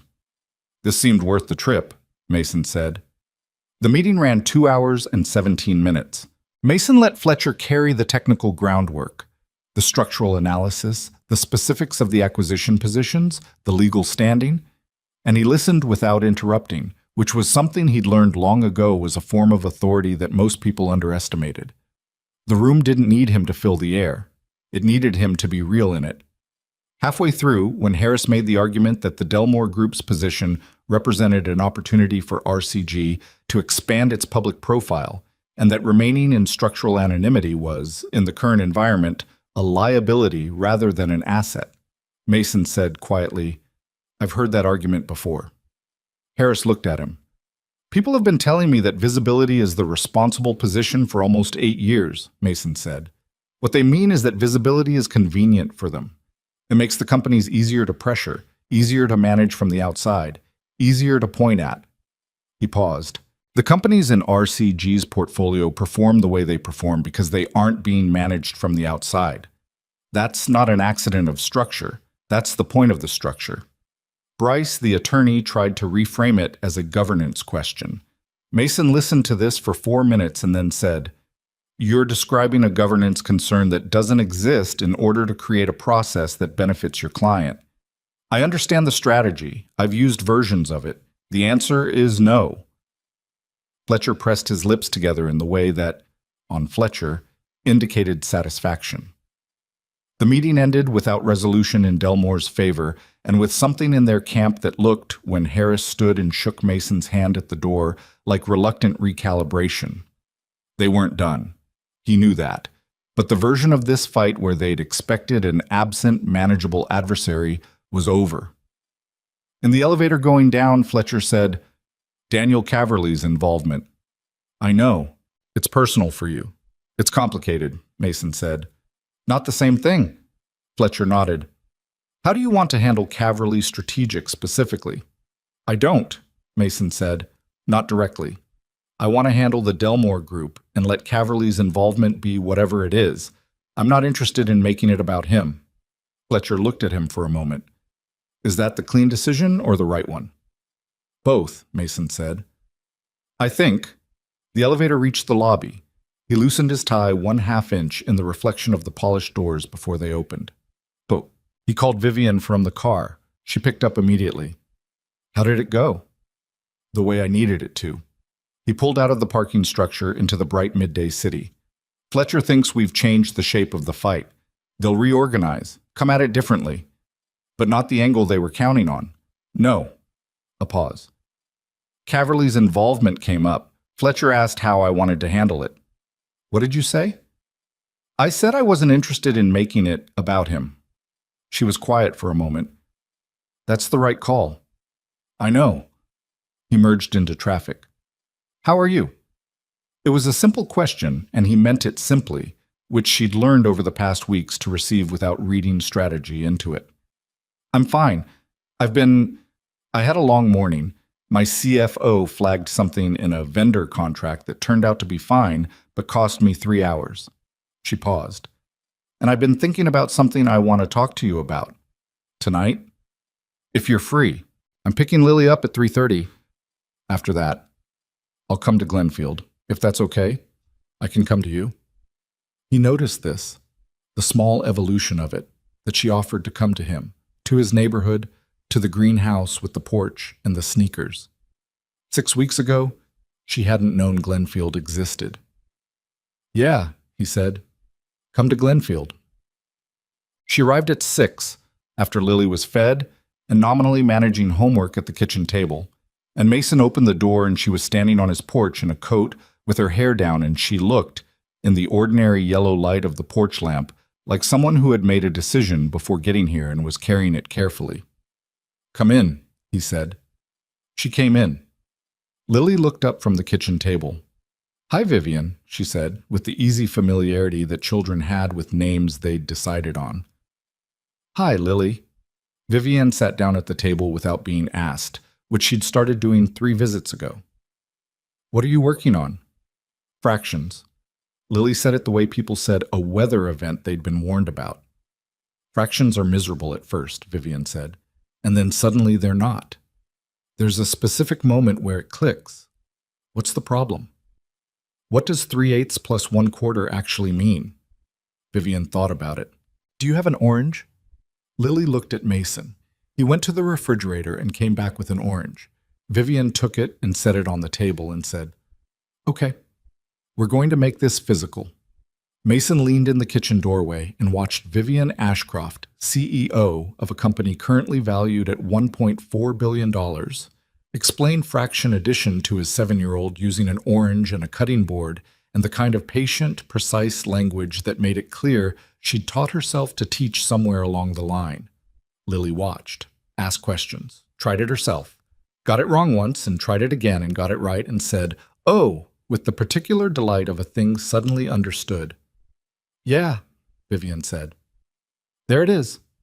Mason went to the stove and did not say anything. Something was pressing gently on the inside of his chest. After Lily's homework was done, and she'd been pointed toward her room for the pre-bedtime wind-down she resisted every night, Mason made tea. He'd recently discovered Vivian's preference for a particular kind of loose-leaf tea his grocery store carried, and he'd bought it, which was the kind of small act he'd stopped analyzing 2 weeks ago. And they sat at the kitchen table with the cups and the quiet of the house settling around them. What did you want to talk about? He said. She held the cup in both hands. She didn't look anxious exactly. She didn't do anxious in any visible way, but she was careful. There's an opportunity that came up, she said. A partnership offer. A large healthcare network, national, 27 states, wants to explore integrating our platform across their rural affiliate clinics. It's the largest single expansion we've ever been offered. She paused. It's also something we can't finance alone. We'd need a significant capital injection before we could scale to their specifications. He looked at her. Okay. RCG has a healthcare infrastructure fund, she said. I know this because I looked it up, and then I wished I hadn't looked it up, because now I have to have this conversation. She met his eyes. I'm not asking you to invest in my company. I want to be extremely clear about that. I'm not sitting in your kitchen asking for money. I know you're not. What I'm trying to figure out is whether the existence of this overlap, the fact that the most natural capital partner for the thing I need is someone She stopped, started again. I need to know if this is going to become a thing that complicates what we're doing. He looked at her steadily. Do you want my actual opinion on this? Yes, and not the version that makes things comfortable. Then here it is. He set down his tea. You should pursue the partnership. It sounds like exactly the kind of expansion your company exists to do. Rural clinic access at scale? That's the mission. That's what you told me about at 3 in the morning in theoretical terms. If the capital fit is with RCG's healthcare fund, then that should be evaluated on its merits by Fletcher's team and your CFO with full disclosure of our relationship, with no special treatment in either direction. He paused. And none of that touches what this is. Those are 2 separate things that happen to involve 2 people who are also something else. Adults navigate that. She looked at him. You're sure it doesn't change anything? The only thing that changes anything is if we let it. He held her gaze. I'm not interested in letting it. Something moved through her expression, Not relief exactly, something older than relief. Something that looked like a person setting down a weight they'd been carrying in case they needed it and realizing they didn't. Okay, she said. Okay. They drank their tea. The house was quiet in the way it was when Lily was in her room but not yet asleep. The faint sounds of her moving around, the small evidence of her presence. Mason? Her voice had changed register, gone to something more careful. Yeah. I have to tell you something I haven't said to anyone. Not Claudia. Not my board. She set down her cup. I'm scared of this. He waited. Not the company. Not the partnership. This. She gestured, a small movement that encompassed the kitchen, the tea, the house, him. I have not let anyone be close in a long time. Not the way this is close. And I'm good at a lot of things, and I'm aware that I'm good at them, and this is not one of them. I've proven that. She wasn't asking for reassurance. She was reporting a fact the way she reported all her facts. Honestly, without decoration. And you have Lily. And Lily has already drawn me into a crayon picture on your refrigerator. Her voice did something small on this. And if I do this badly, it doesn't just affect us. He was quiet for a moment. He understood what she was saying. He'd thought it himself many times in the weeks since she'd started coming to Glenfield. I know, he said. I've thought about all of that. And? And I'm also scared of it. He said it without apology. I haven't done this since Claire. I don't know how to do this after Claire. I make it up as I go, and some days that's fine, and some days it's... He stopped. It's not easy. I want to be honest about that. This is not easy for me either. She looked at him. Good, she said, which surprised him, and then she explained, I mean, good that it's real. Good that you're not telling me it's fine and it's going to work out. I can't trust Smooth. I don't know how to hold Smooth. I know. What I can hold is this. She indicated the table again, the specific ordinary reality of it. The orange and the fractions, the truck with the window problem. You telling me honestly that you're scared too? Then hold that, he said. She reached across the table and put her hand over his. It was a simple gesture, unadorned, and she didn't look away from him when she did it. From upstairs, Lily's voice, Dad, I can't find my other sock. The moment broke open. Mason looked at the ceiling and said, at a volume that would carry, Where did you last have it? On my foot. Before that. Silence. Then, under my bed, probably. Then look under your bed. More silence. Then, muffled and triumphant, Found it. Mason looked back at Vivian. She had her hand pressed over her mouth and her shoulders were shaking. This is my life, he said. I know. She was laughing, actually laughing. I know it is. He laughed too. Not loudly, the contained version, the kind that happened when something was funny, and also something more than funny, when the humor was doing double duty, when it was holding something that was too large for direct handling. He went upstairs to get Lily through the rest of the bedtime process, toothbrushing, the ritual negotiation about what constituted adequate pajamas, the reading, which tonight was a chapter from a book about a girl who builds robots, which Lily had chosen and Mason had come to genuinely like. He sat on the edge of her bed and read 2 chapters while Lily fought sleep with diminishing success, and by the end of the 2nd chapter she was gone. And he sat for a moment in the dim room looking at his daughter sleeping. He'd almost lost this, years ago, not in a dramatic way, but the quiet way people lost things. To grief, to work, to the version of himself that had thought forward motion was the same as surviving. He'd come back to himself slowly, over years, through a truck, with a window problem, and cold coffee, and a child who asked him very direct questions about everything. He turned off the lamp and went back downstairs. Vivian was still at the table. She'd refilled both their cups, and she had his phone in her hand. Not looking at it, she'd clearly just moved it when she refilled the cups and hadn't put it down yet. She out? She asked. Mid-sentence. He sat back down. She does that, just gone, all at once. I used to fight sleep too, Vivian said. My mother said I treated it like a negotiation I could win. She put the phone down. I still kind of do. I know, you texted me at 11:50 last Tuesday. That was about the vendor contract. It was about the vendor contract, and also you weren't sleeping. She considered this. Accurate. She looked at the tea. When I was a kid, after my father left, I used to stay up late because the house felt different at night. Smaller, contained. She said it like she was surprised to be saying it, like it had come up without being invited. The daytime felt like a version of the house that was waiting for someone who wasn't coming. The night felt like just me. Mason listened. I've never needed the night to feel that way since, she said. But I don't think I fully stopped waiting during the day for whatever thing was coming that would make it feel real. She looked at him. I'm not saying this is that. I know better than to say this is that, because the last time I thought something was that it turned out he couldn't sit across from me without feeling like a lesser version of himself. She paused. I'm just saying I noticed that I haven't felt like I was waiting recently. He was quiet for a moment. Then, I noticed that too. Outside, a car moved down the street, its headlights passing briefly across the kitchen wall, and the house was quiet again. Stay, he said, not demanding it, not asking it with the weight of implication, just the word offered. It's late. Lily's room has a couch that's actually comfortable. She uses it as a reading spot. You can sleep there and I'll drive you in the morning. She looked at him, read the offer for what it was, which was just what it was. Okay, she said.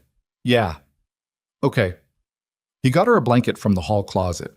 The good one, not the decorative one that looked warm and wasn't, and showed her Lily's room and the reading couch and the lamp with the adjustable brightness, and she said thank you, and he said good night, and he went down the hall to his room and lay in the dark. He heard, after a while, the small sound of Lily's lamp clicking off. He lay in the dark and listened to the house, the particular signature of its sounds, the heater, the refrigerator's low note, the creak of the upstairs floor that had been doing that for 3 years, and he kept meaning to fix.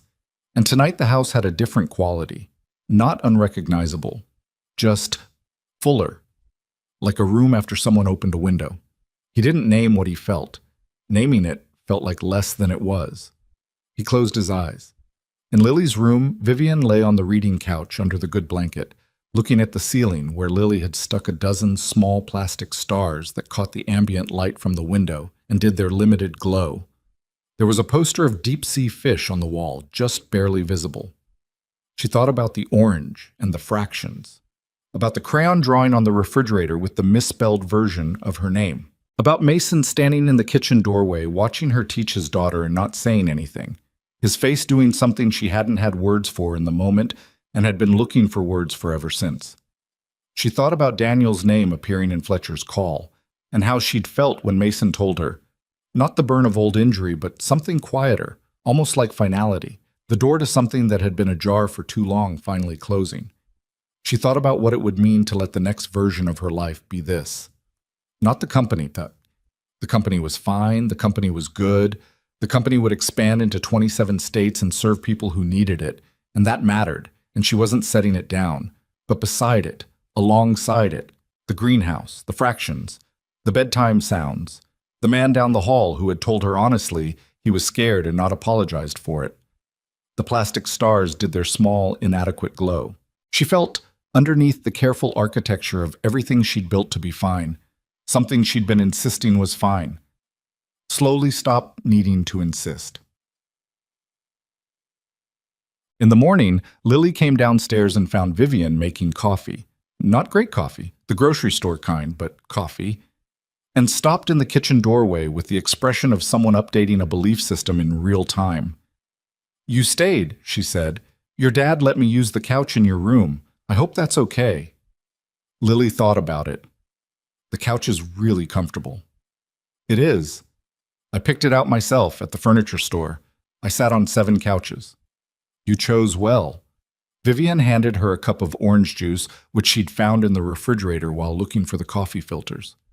Do you want breakfast? I can't promise it'll be good. I'm going to be honest with you.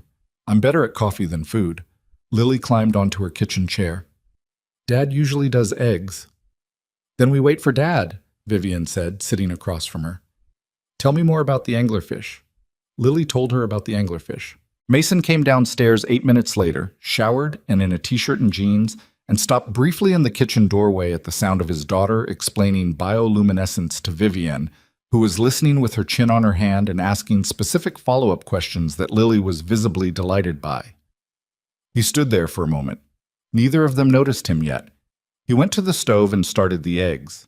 The eggs that morning were scrambled, slightly overdone on one edge because Mason had been listening to his daughter explain the anglerfish instead of watching the pan, and Lily pointed this out with her characteristic precision, and he told her they were fine, and Vivienne ate every bite of hers without complaint and asked for more coffee, and that was how the morning went, imperfect and ordinary and quietly something. That was October.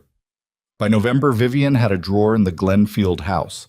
Not a symbolic drawer, not a romantic gesture, a practical one, because she'd started keeping a change of clothes there after the third time she'd stayed over and borrowed one of Mason's flannels for the morning, which Lily had declared looked better on Vivienne than on her father, which Mason did not argue with because he privately agreed. The drawer was the third one down in the spare room dresser, and it held 2 sweaters, a pair of jeans, and a toothbrush, and its existence was never discussed as a milestone. It simply happened, the way most real things happened between people who were paying attention, not announced, just present one day.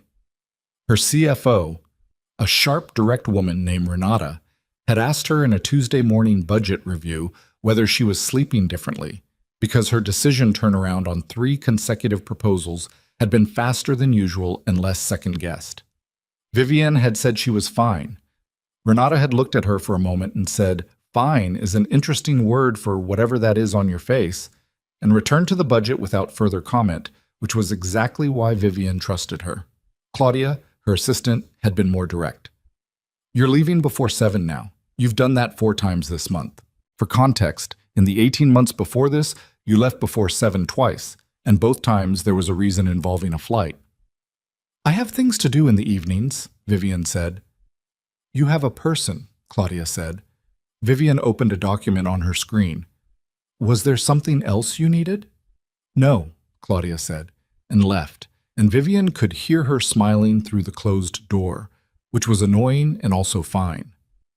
The Delmore Group, as Mason had predicted, reorganized. The second approach came in late November, reframed as a voluntary partnership proposal rather than an acquisition play, which was the move you made when the direct route had been blocked cleanly and you needed to appear collaborative. Fletcher walked Mason through it over a phone call while Mason was caulking a window frame in a house in the western part of Glenfield, and Mason listened and said, "Decline it, same terms as before, politely." "They'll try a third time," Fletcher said. "I know. Let them." There was something Mason had understood about this kind of pressure for a long time, that it exhausted itself eventually against something that wasn't trying to fight it, only to remain. You didn't defeat it. You outlasted it. The Delmore Group needed a result to show its own investors. Mason needed nothing from them. That asymmetry was the whole game, and it was in his favor, and the only thing required was patience. What surprised him, though, was what happened with Daniel Caverly. He hadn't expected anything to happen with Daniel Caverly. He'd told Fletcher he wasn't interested in making it personal, and he'd meant it, and he'd moved on. But in early December, a letter arrived through formal channels, attorney to attorney, not from the Delmore Group, but from Daniel himself. Fletcher forwarded it with a note that said, "Your call entirely, not a legal matter." Mason read it at the kitchen table on a Thursday evening after Lily was in bed. It was 3 paragraphs. The first acknowledged the Caverly strategic role in the Delmore acquisition play. The second said, without extensive decoration, that Daniel had understood the full picture of Mason's identity only after the gala and had misjudged the situation in a way he recognized, in retrospect, was influenced by things that had nothing to do with business. The third paragraph was 4 sentences, and the last one said, "I don't expect a response." I wanted to say it without going through the structure. Mason read it twice. Then he folded it and put it in the drawer with the papers he dealt with eventually and made himself a cup of tea. He didn't tell Vivienne about the letter that night. He told her a week later on a Saturday afternoon when Lily was at a birthday party 2 streets over, and they had 2 hours of actual quiet in the house, which was rare enough that they both noticed it. She read the letter, handed it back, was quiet for a moment. "Are you going to respond?" she said. "I haven't decided." "What's the consideration?" Whether saying nothing is the right answer or just the easiest one, Mason said. He turned the paper over in his hands. He didn't have to send this. It doesn't help him, and it doesn't hurt me either way. He sent it because he needed to. And I don't know yet whether that deserves an answer. He set it down. I'm going to sit with it a little longer. She looked at him. I don't feel anything about it, she said, which was something she'd told him she was still working out, whether her absence of feeling about Daniel was resolution or just distance, and whether those were different. I thought I might feel something, reading it. And? Nothing. She said it carefully, like she was checking. Which I think is actually fine. I think that might just be done. He nodded. Good. She looked at the letter again, then, You're going to respond, I can tell. He looked at her. How? You fold things when you're going to do something with them, she said. You folded it before you put it down. If you were going to say nothing, you would have left it flat. He looked at the letter, which was folded, then at her. That's an extremely specific observation. I've been watching you for 4 months, she said. I notice things. He almost said something. Didn't. Put the letter in his jacket pocket. He wrote back the following week. 1 paragraph. He said he'd received the letter, that he understood the distinction Daniel had drawn between the professional and personal, and that he bore no specific ill will. He didn't call it clean. It wasn't entirely clean. It was just what it was. 2 people who'd intersected in ways that had consequences and were now choosing to put something down. He mailed it through Fletcher. Fletcher said it was probably the correct call. Mason said he hoped so. He didn't think about Daniel Caverly again after that, which was its own kind of resolution. And December moved the way December did. Dense, loud, Lily-driven. There were school performances and holiday craft projects that colonized the kitchen table for 3 consecutive evenings, and a classroom gift exchange that required a specific kind of markers that took Mason 40 minutes to locate in the correct brand and color set, because apparently the brand mattered significantly to the 7-year-old gift recipient in question. There was a week where Lily had a cold and stayed home from school, and Mason worked around it, taking calls in the garage and finishing estimates on his phone and making soup from a recipe Claire's mother had given him years ago that he'd made so many times he no longer needed to look it up. Vivienne came over on the 3rd day of the cold and sat on the couch with Lily, who was feeling well enough to be demanding, and they watched 2 movies in a row, animated at Lily's selection, one of which Vivienne had never seen and found, she admitted, better than she'd expected, while Mason finished a proposal in the kitchen. At some point he came out to check on them and found Lily asleep against Vivienne's shoulder, and Vivienne looking at the screen with one arm around his daughter and the expression of someone being careful with something valuable.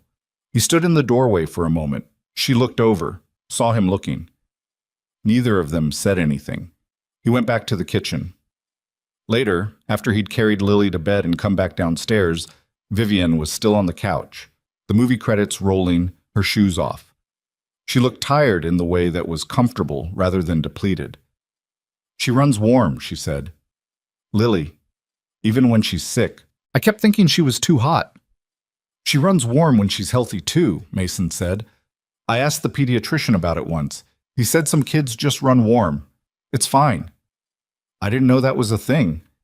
There are a lot of things about children that aren't documented in any obvious place, Mason said. You find them out as you go. She pulled her knees up slightly on the couch, making herself smaller in the way she only did when she was genuinely tired, when the professional architecture was down completely. I keep accumulating information about her, she said. Little things. That she doesn't like the crust of bread unless it's from a specific kind of loaf. That she counts things when she's thinking hard about something else. I've watched her count the slats on the kitchen chairs. That she goes quiet before she says something important, like she's checking the sentence first. She got that last one from her mother, Mason said. Vivienne looked at him. Claire did the same thing, he said. Pause before the important sentences. He said it without the weight it used to carry. It was still true, still something that lived in him, but it had found a place that wasn't the center of everything anymore. Lily doesn't know she does it. Should you tell her? He thought about it. Maybe someday, when it means something to her to know. Vivienne was quiet for a moment, then carefully, Do you talk to her about Claire? Often? As much as she needs. He leaned his head back against the couch. She has questions that come in cycles. She'll ask a lot for a week, and then not ask anything for 2 months, and then ask again. I follow her lead. He paused. She asked me last spring if I thought her mom could see her from somewhere. I told her I didn't know, and that nobody really knew, and that what I did know was that everything Claire had loved about Lily was still exactly there and always would be. What did she say? She said okay and asked what was for dinner. He almost smiled. She's 7. The existential and the practical exist at the same level. They probably should for all of us, Vivian said. Probably. They sat in the quiet of the room, the credits still rolling on the screen, the house doing its sounds around them. The cold outside was genuine now, December cold, and the heating system was doing its job with the particular low hum Mason had learned was its healthy sound versus the sounds that meant something needed attention. Mason, she said. Yeah. I want to say something, and I'm going to say it badly the first time, so I'm warning you. He turned to look at her. Okay. She was looking at her hands in her lap.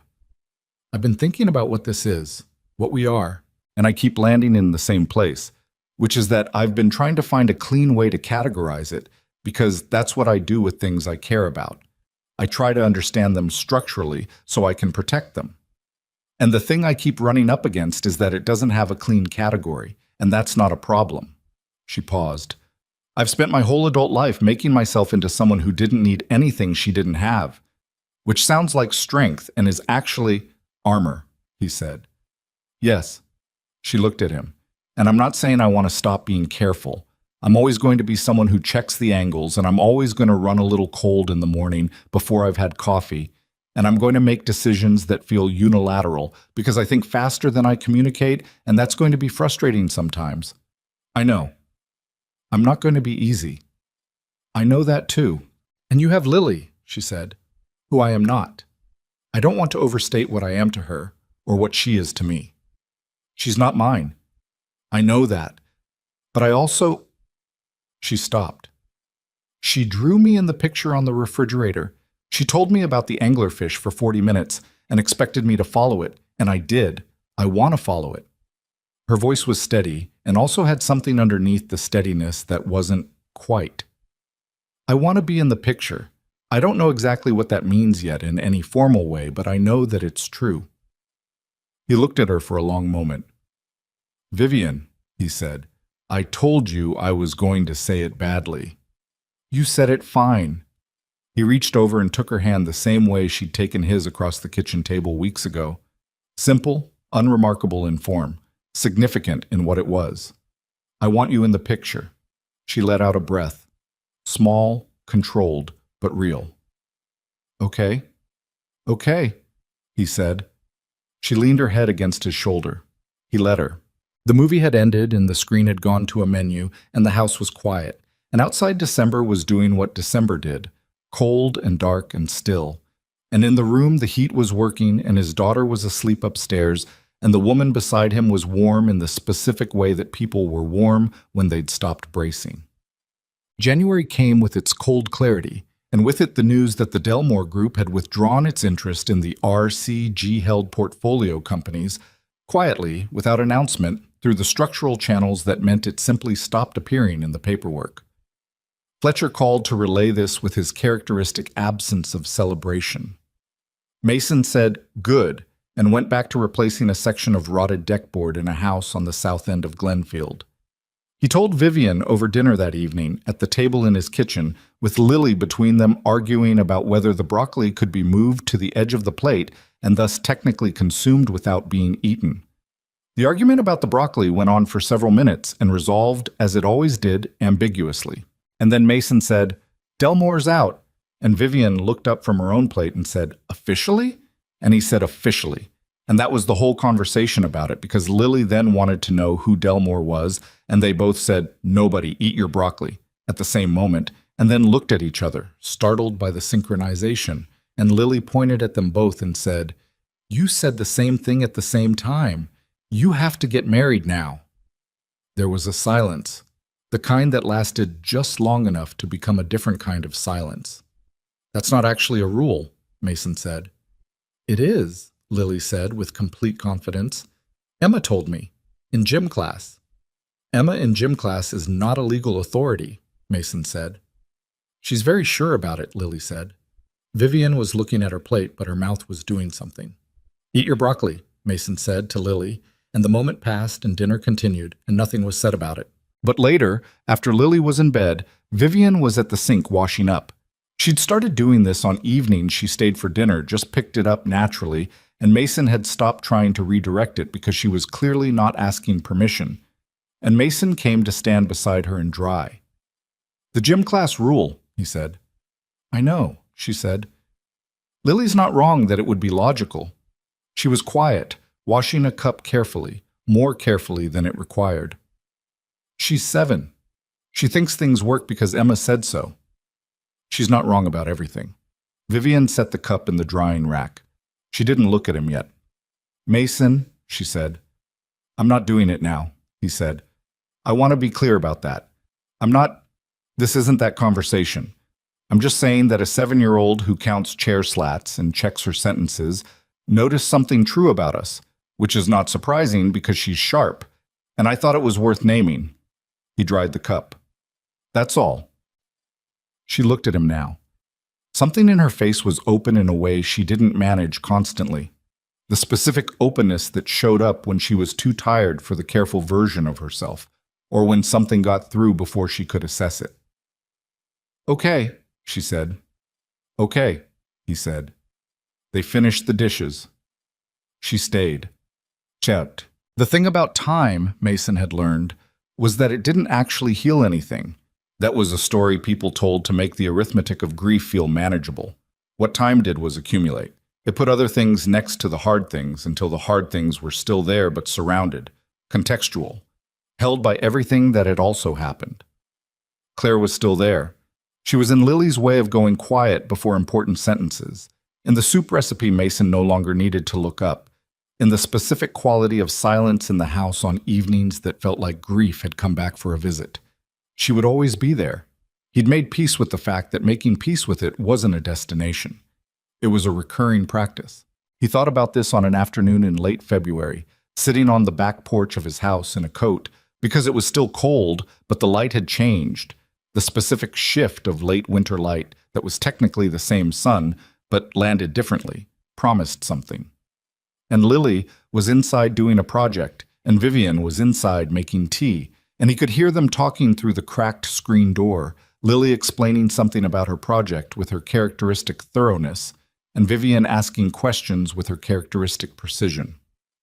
He sat with his coffee and the changed light, and the sound of his daughter and this woman in his kitchen, and the complicated, layered, imperfect truth of his life. He'd been afraid, for a long time in ways he hadn't entirely named, that letting someone new into the specific space of the house and the specific orbit of Lily was a thing that could only go wrong. That the risk calculation didn't work. That Lily had already lost one person and didn't need to be positioned for another loss. He'd thought about this carefully, had continued to think about it, and had arrived slowly at a different understanding. The fear wasn't wrong. The risk was real. People left, died, changed, became unavailable in a dozen different ways, and no arrangement could ensure against that. But the alternative, keeping Lily in a house where love was only historical, where warmth was present but not growing, wasn't protection. It was a different kind of loss, the kind that happened quietly and didn't announce itself. He'd been so focused on not exposing his daughter to potential future loss that he'd almost deprived her of present fullness. Vivian had not solved this. She had simply shown up, consistently, honestly, imperfectly, frustrated sometimes and tired sometimes and occasionally short with him in ways she apologized for and occasionally short with herself in ways she needed reminding weren't fair. And she had stayed in the picture the way Lily had put her in the crayon picture on the refrigerator, not because the picture required her, but because the picture was more itself with her in it. He finished his coffee. The light was doing something specific to the backyard, to the dormant garden beds and the bare tree in the corner that would have leaves again in 6 weeks, and he sat in it for a moment before going inside. He'd had the ring for 3 weeks before he knew what he was going to do with it. He hadn't gone to a jewelry store in any deliberate, planned way. He'd been in the city for a meeting in mid-February, an RCG portfolio review, one of the quarterly check-ins he'd started attending in person since the fall, easing himself back into the structural presence his investment group actually needed. And afterward he'd walked rather than getting the car service, because the day was cold but clear, and he needed to think. He'd walked past a small, independent jeweler on a side street he'd never been down, and he'd looked in the window, and there had been a ring. Not elaborate. A single oval stone on a plain band, simple to the point of austerity, and it was so entirely something Vivian would appreciate. The absence of performance in it, the quality that was real rather than declared, that he'd stood there for a moment in the cold and known. He'd gone in. The woman who helped him had no idea who he was, which he found, as he always did, preferable. She'd shown him the ring and talked about the stone and the setting with the knowledge of someone who cared about the craft, and he'd listened, and he'd bought it, and he'd put it in the inside pocket of his coat and walked back to the car service. He'd been carrying it since then. He knew the moment before it happened. Not days before. Minutes. He knew it the way you knew other true things, not as conclusion, but as recognition, the sudden clarity of something you'd been understanding slowly becoming something you understood all at once. It was a Saturday in March. The light was different again, genuinely different this time, the actual turn of the season starting to arrive.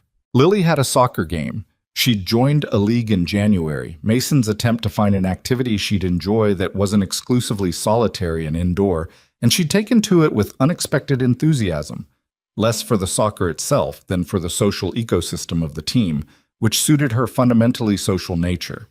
Vivian had come to 4 of Lily's games. She stood on the sideline with her hands in her coat pockets and a travel coffee mug and watched with the focused attention she brought to things that mattered to her. And she cheered when Lily did things right and was quiet when Lily's team was losing, which was a better calibration than most of the other parents on the sideline who tended toward either aggressive coaching or anxious silence.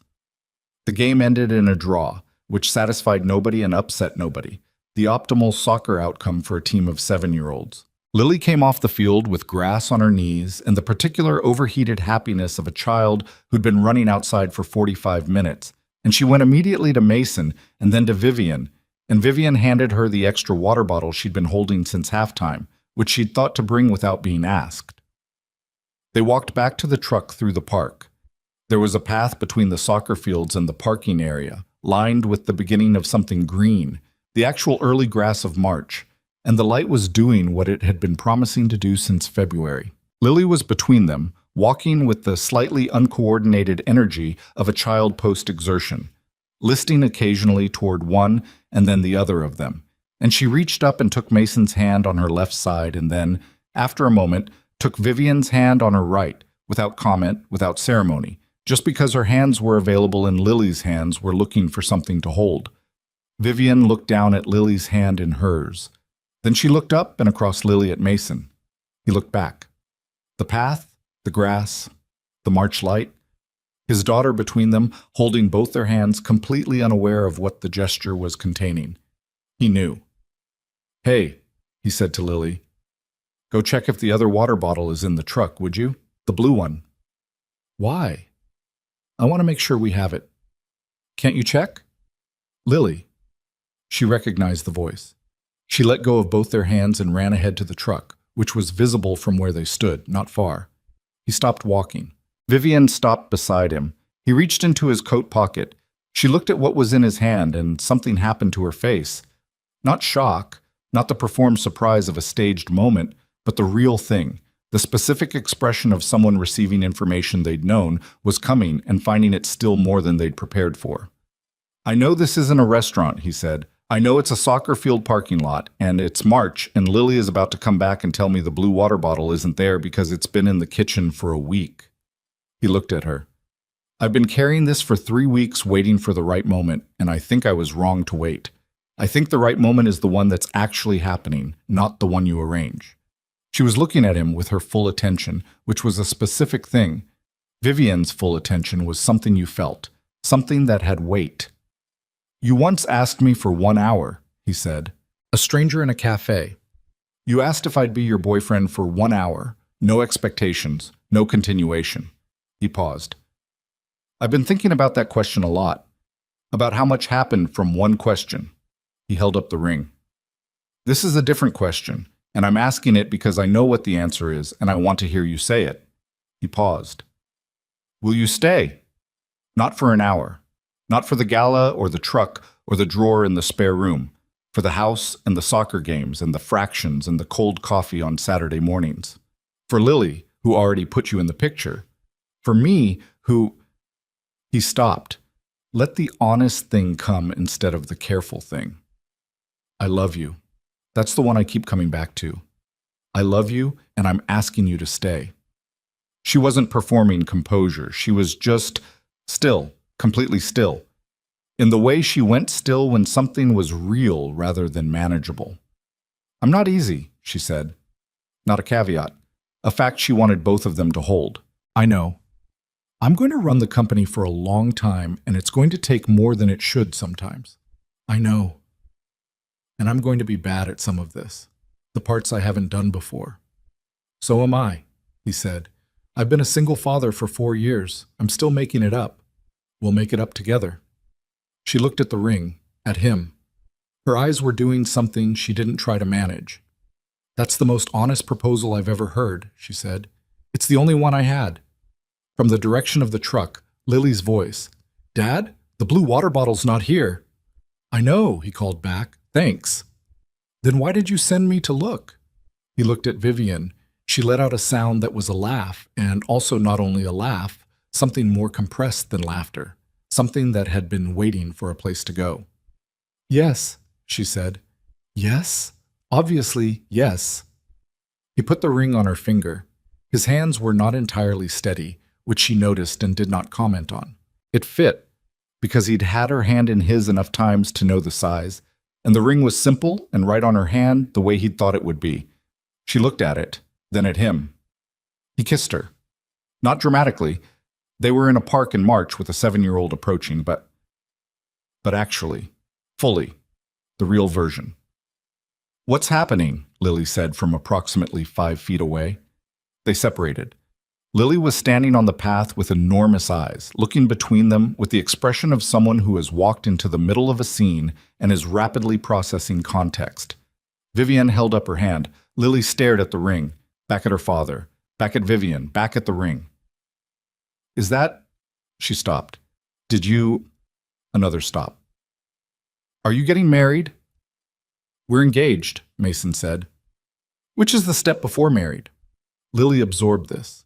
It took approximately 4 seconds, which for Lily was significant processing time. I knew it, she said. You knew it. Emma's rule, she said. The same time thing. I told you. She looked at Vivian. I told him. He said Emma wasn't a legal authority. Technically correct, Vivian said, but not wrong.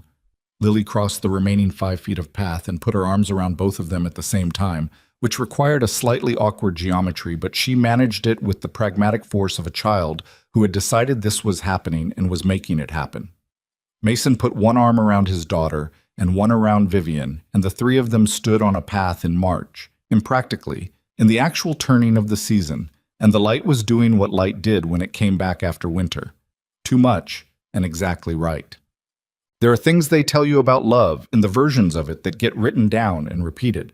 That it arrives, that it completes something, that it resolves the before into the after with a clean line. The truth is messier and also better. The truth is that Mason Ryder drove home from that soccer field with his daughter in the back seat, describing in real time what she planned to tell Emma on Monday, and his fiancée in the passenger seat with her head against the headrest and her ring catching the afternoon light, and the window stuck going down, and he hit the door frame and it unstuck, and Vivian shook her head slightly and smiled. And that was it. That was the whole picture. There was no before and after with a clean line. There was Claire, who would always be there, in the soup and the sentences and the eyes of a girl who ran warm and counted things when she was thinking. There was the years of quiet, of learning to be 2 instead of 3, of rebuilding something from the wreckage without calling it that because Lily was watching. There was a cafe that smelled like burnt espresso, and a woman who had asked for 1 hour because she was out of better options. and a man who had said yes because honesty, even a stranger's honesty, was something he couldn't resist. There was the gala, and the ballroom, and the moment Gerald Hartwell crossed the room and changed the shape of everything. There was the balcony and the champagne neither of them drank, and a drive home in a truck with a window problem, and a pair of sneakers on a porch, and the particular weight of a night that became a different kind of beginning. And there was Vivian Ashcroft, who had built a billion-dollar company to prove something and discovered what she'd actually built was a way of helping people, which turned out to be enough on its own, who could not be easy and did not pretend to be, who had held an orange and explained fractions to someone else's child on a weekday afternoon as if there were nowhere else to be, who had said, "I'm scared of this" across a kitchen table, which was the bravest thing she'd said in a room full of brave things, because the other brave things had cost her less. You could spend a lifetime building things to be safe in, the companies, the structures, the walls that looked like competence. And those things were not nothing.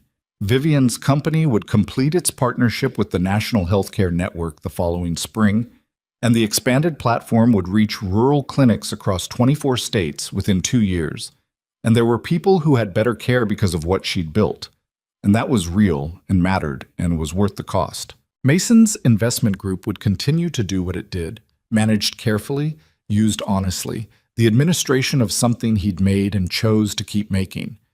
But the thing you couldn't build to be safe in was also the only thing worth being unsafe for. The drawer in the spare room, the fractions and the orange, the ring on a path in March, the wrong moment that turned out to be the right one precisely because it was happening and not arranged.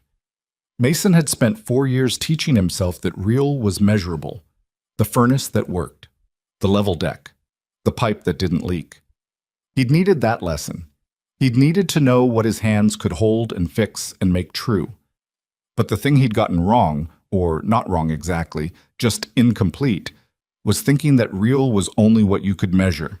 Some real things had no dimensions. Some of them just moved into your kitchen and taught your daughter fractions with an orange and looked at you across a table and said yes, obviously yes in a park in March. Those things were also real, maybe more. On the drive home, Lily fell asleep in the back seat between one sentence and the next, the way she did. Just gone, all at once, entirely. Vivian looked back and saw it and turned forward again with the quiet smile that was only hers, the one that came before she'd decided to have it. Mason drove through the changing afternoon. The light was different now, not better than before, not worse, different itself. The specific light of where they were, in the direction they were going. He drove them home.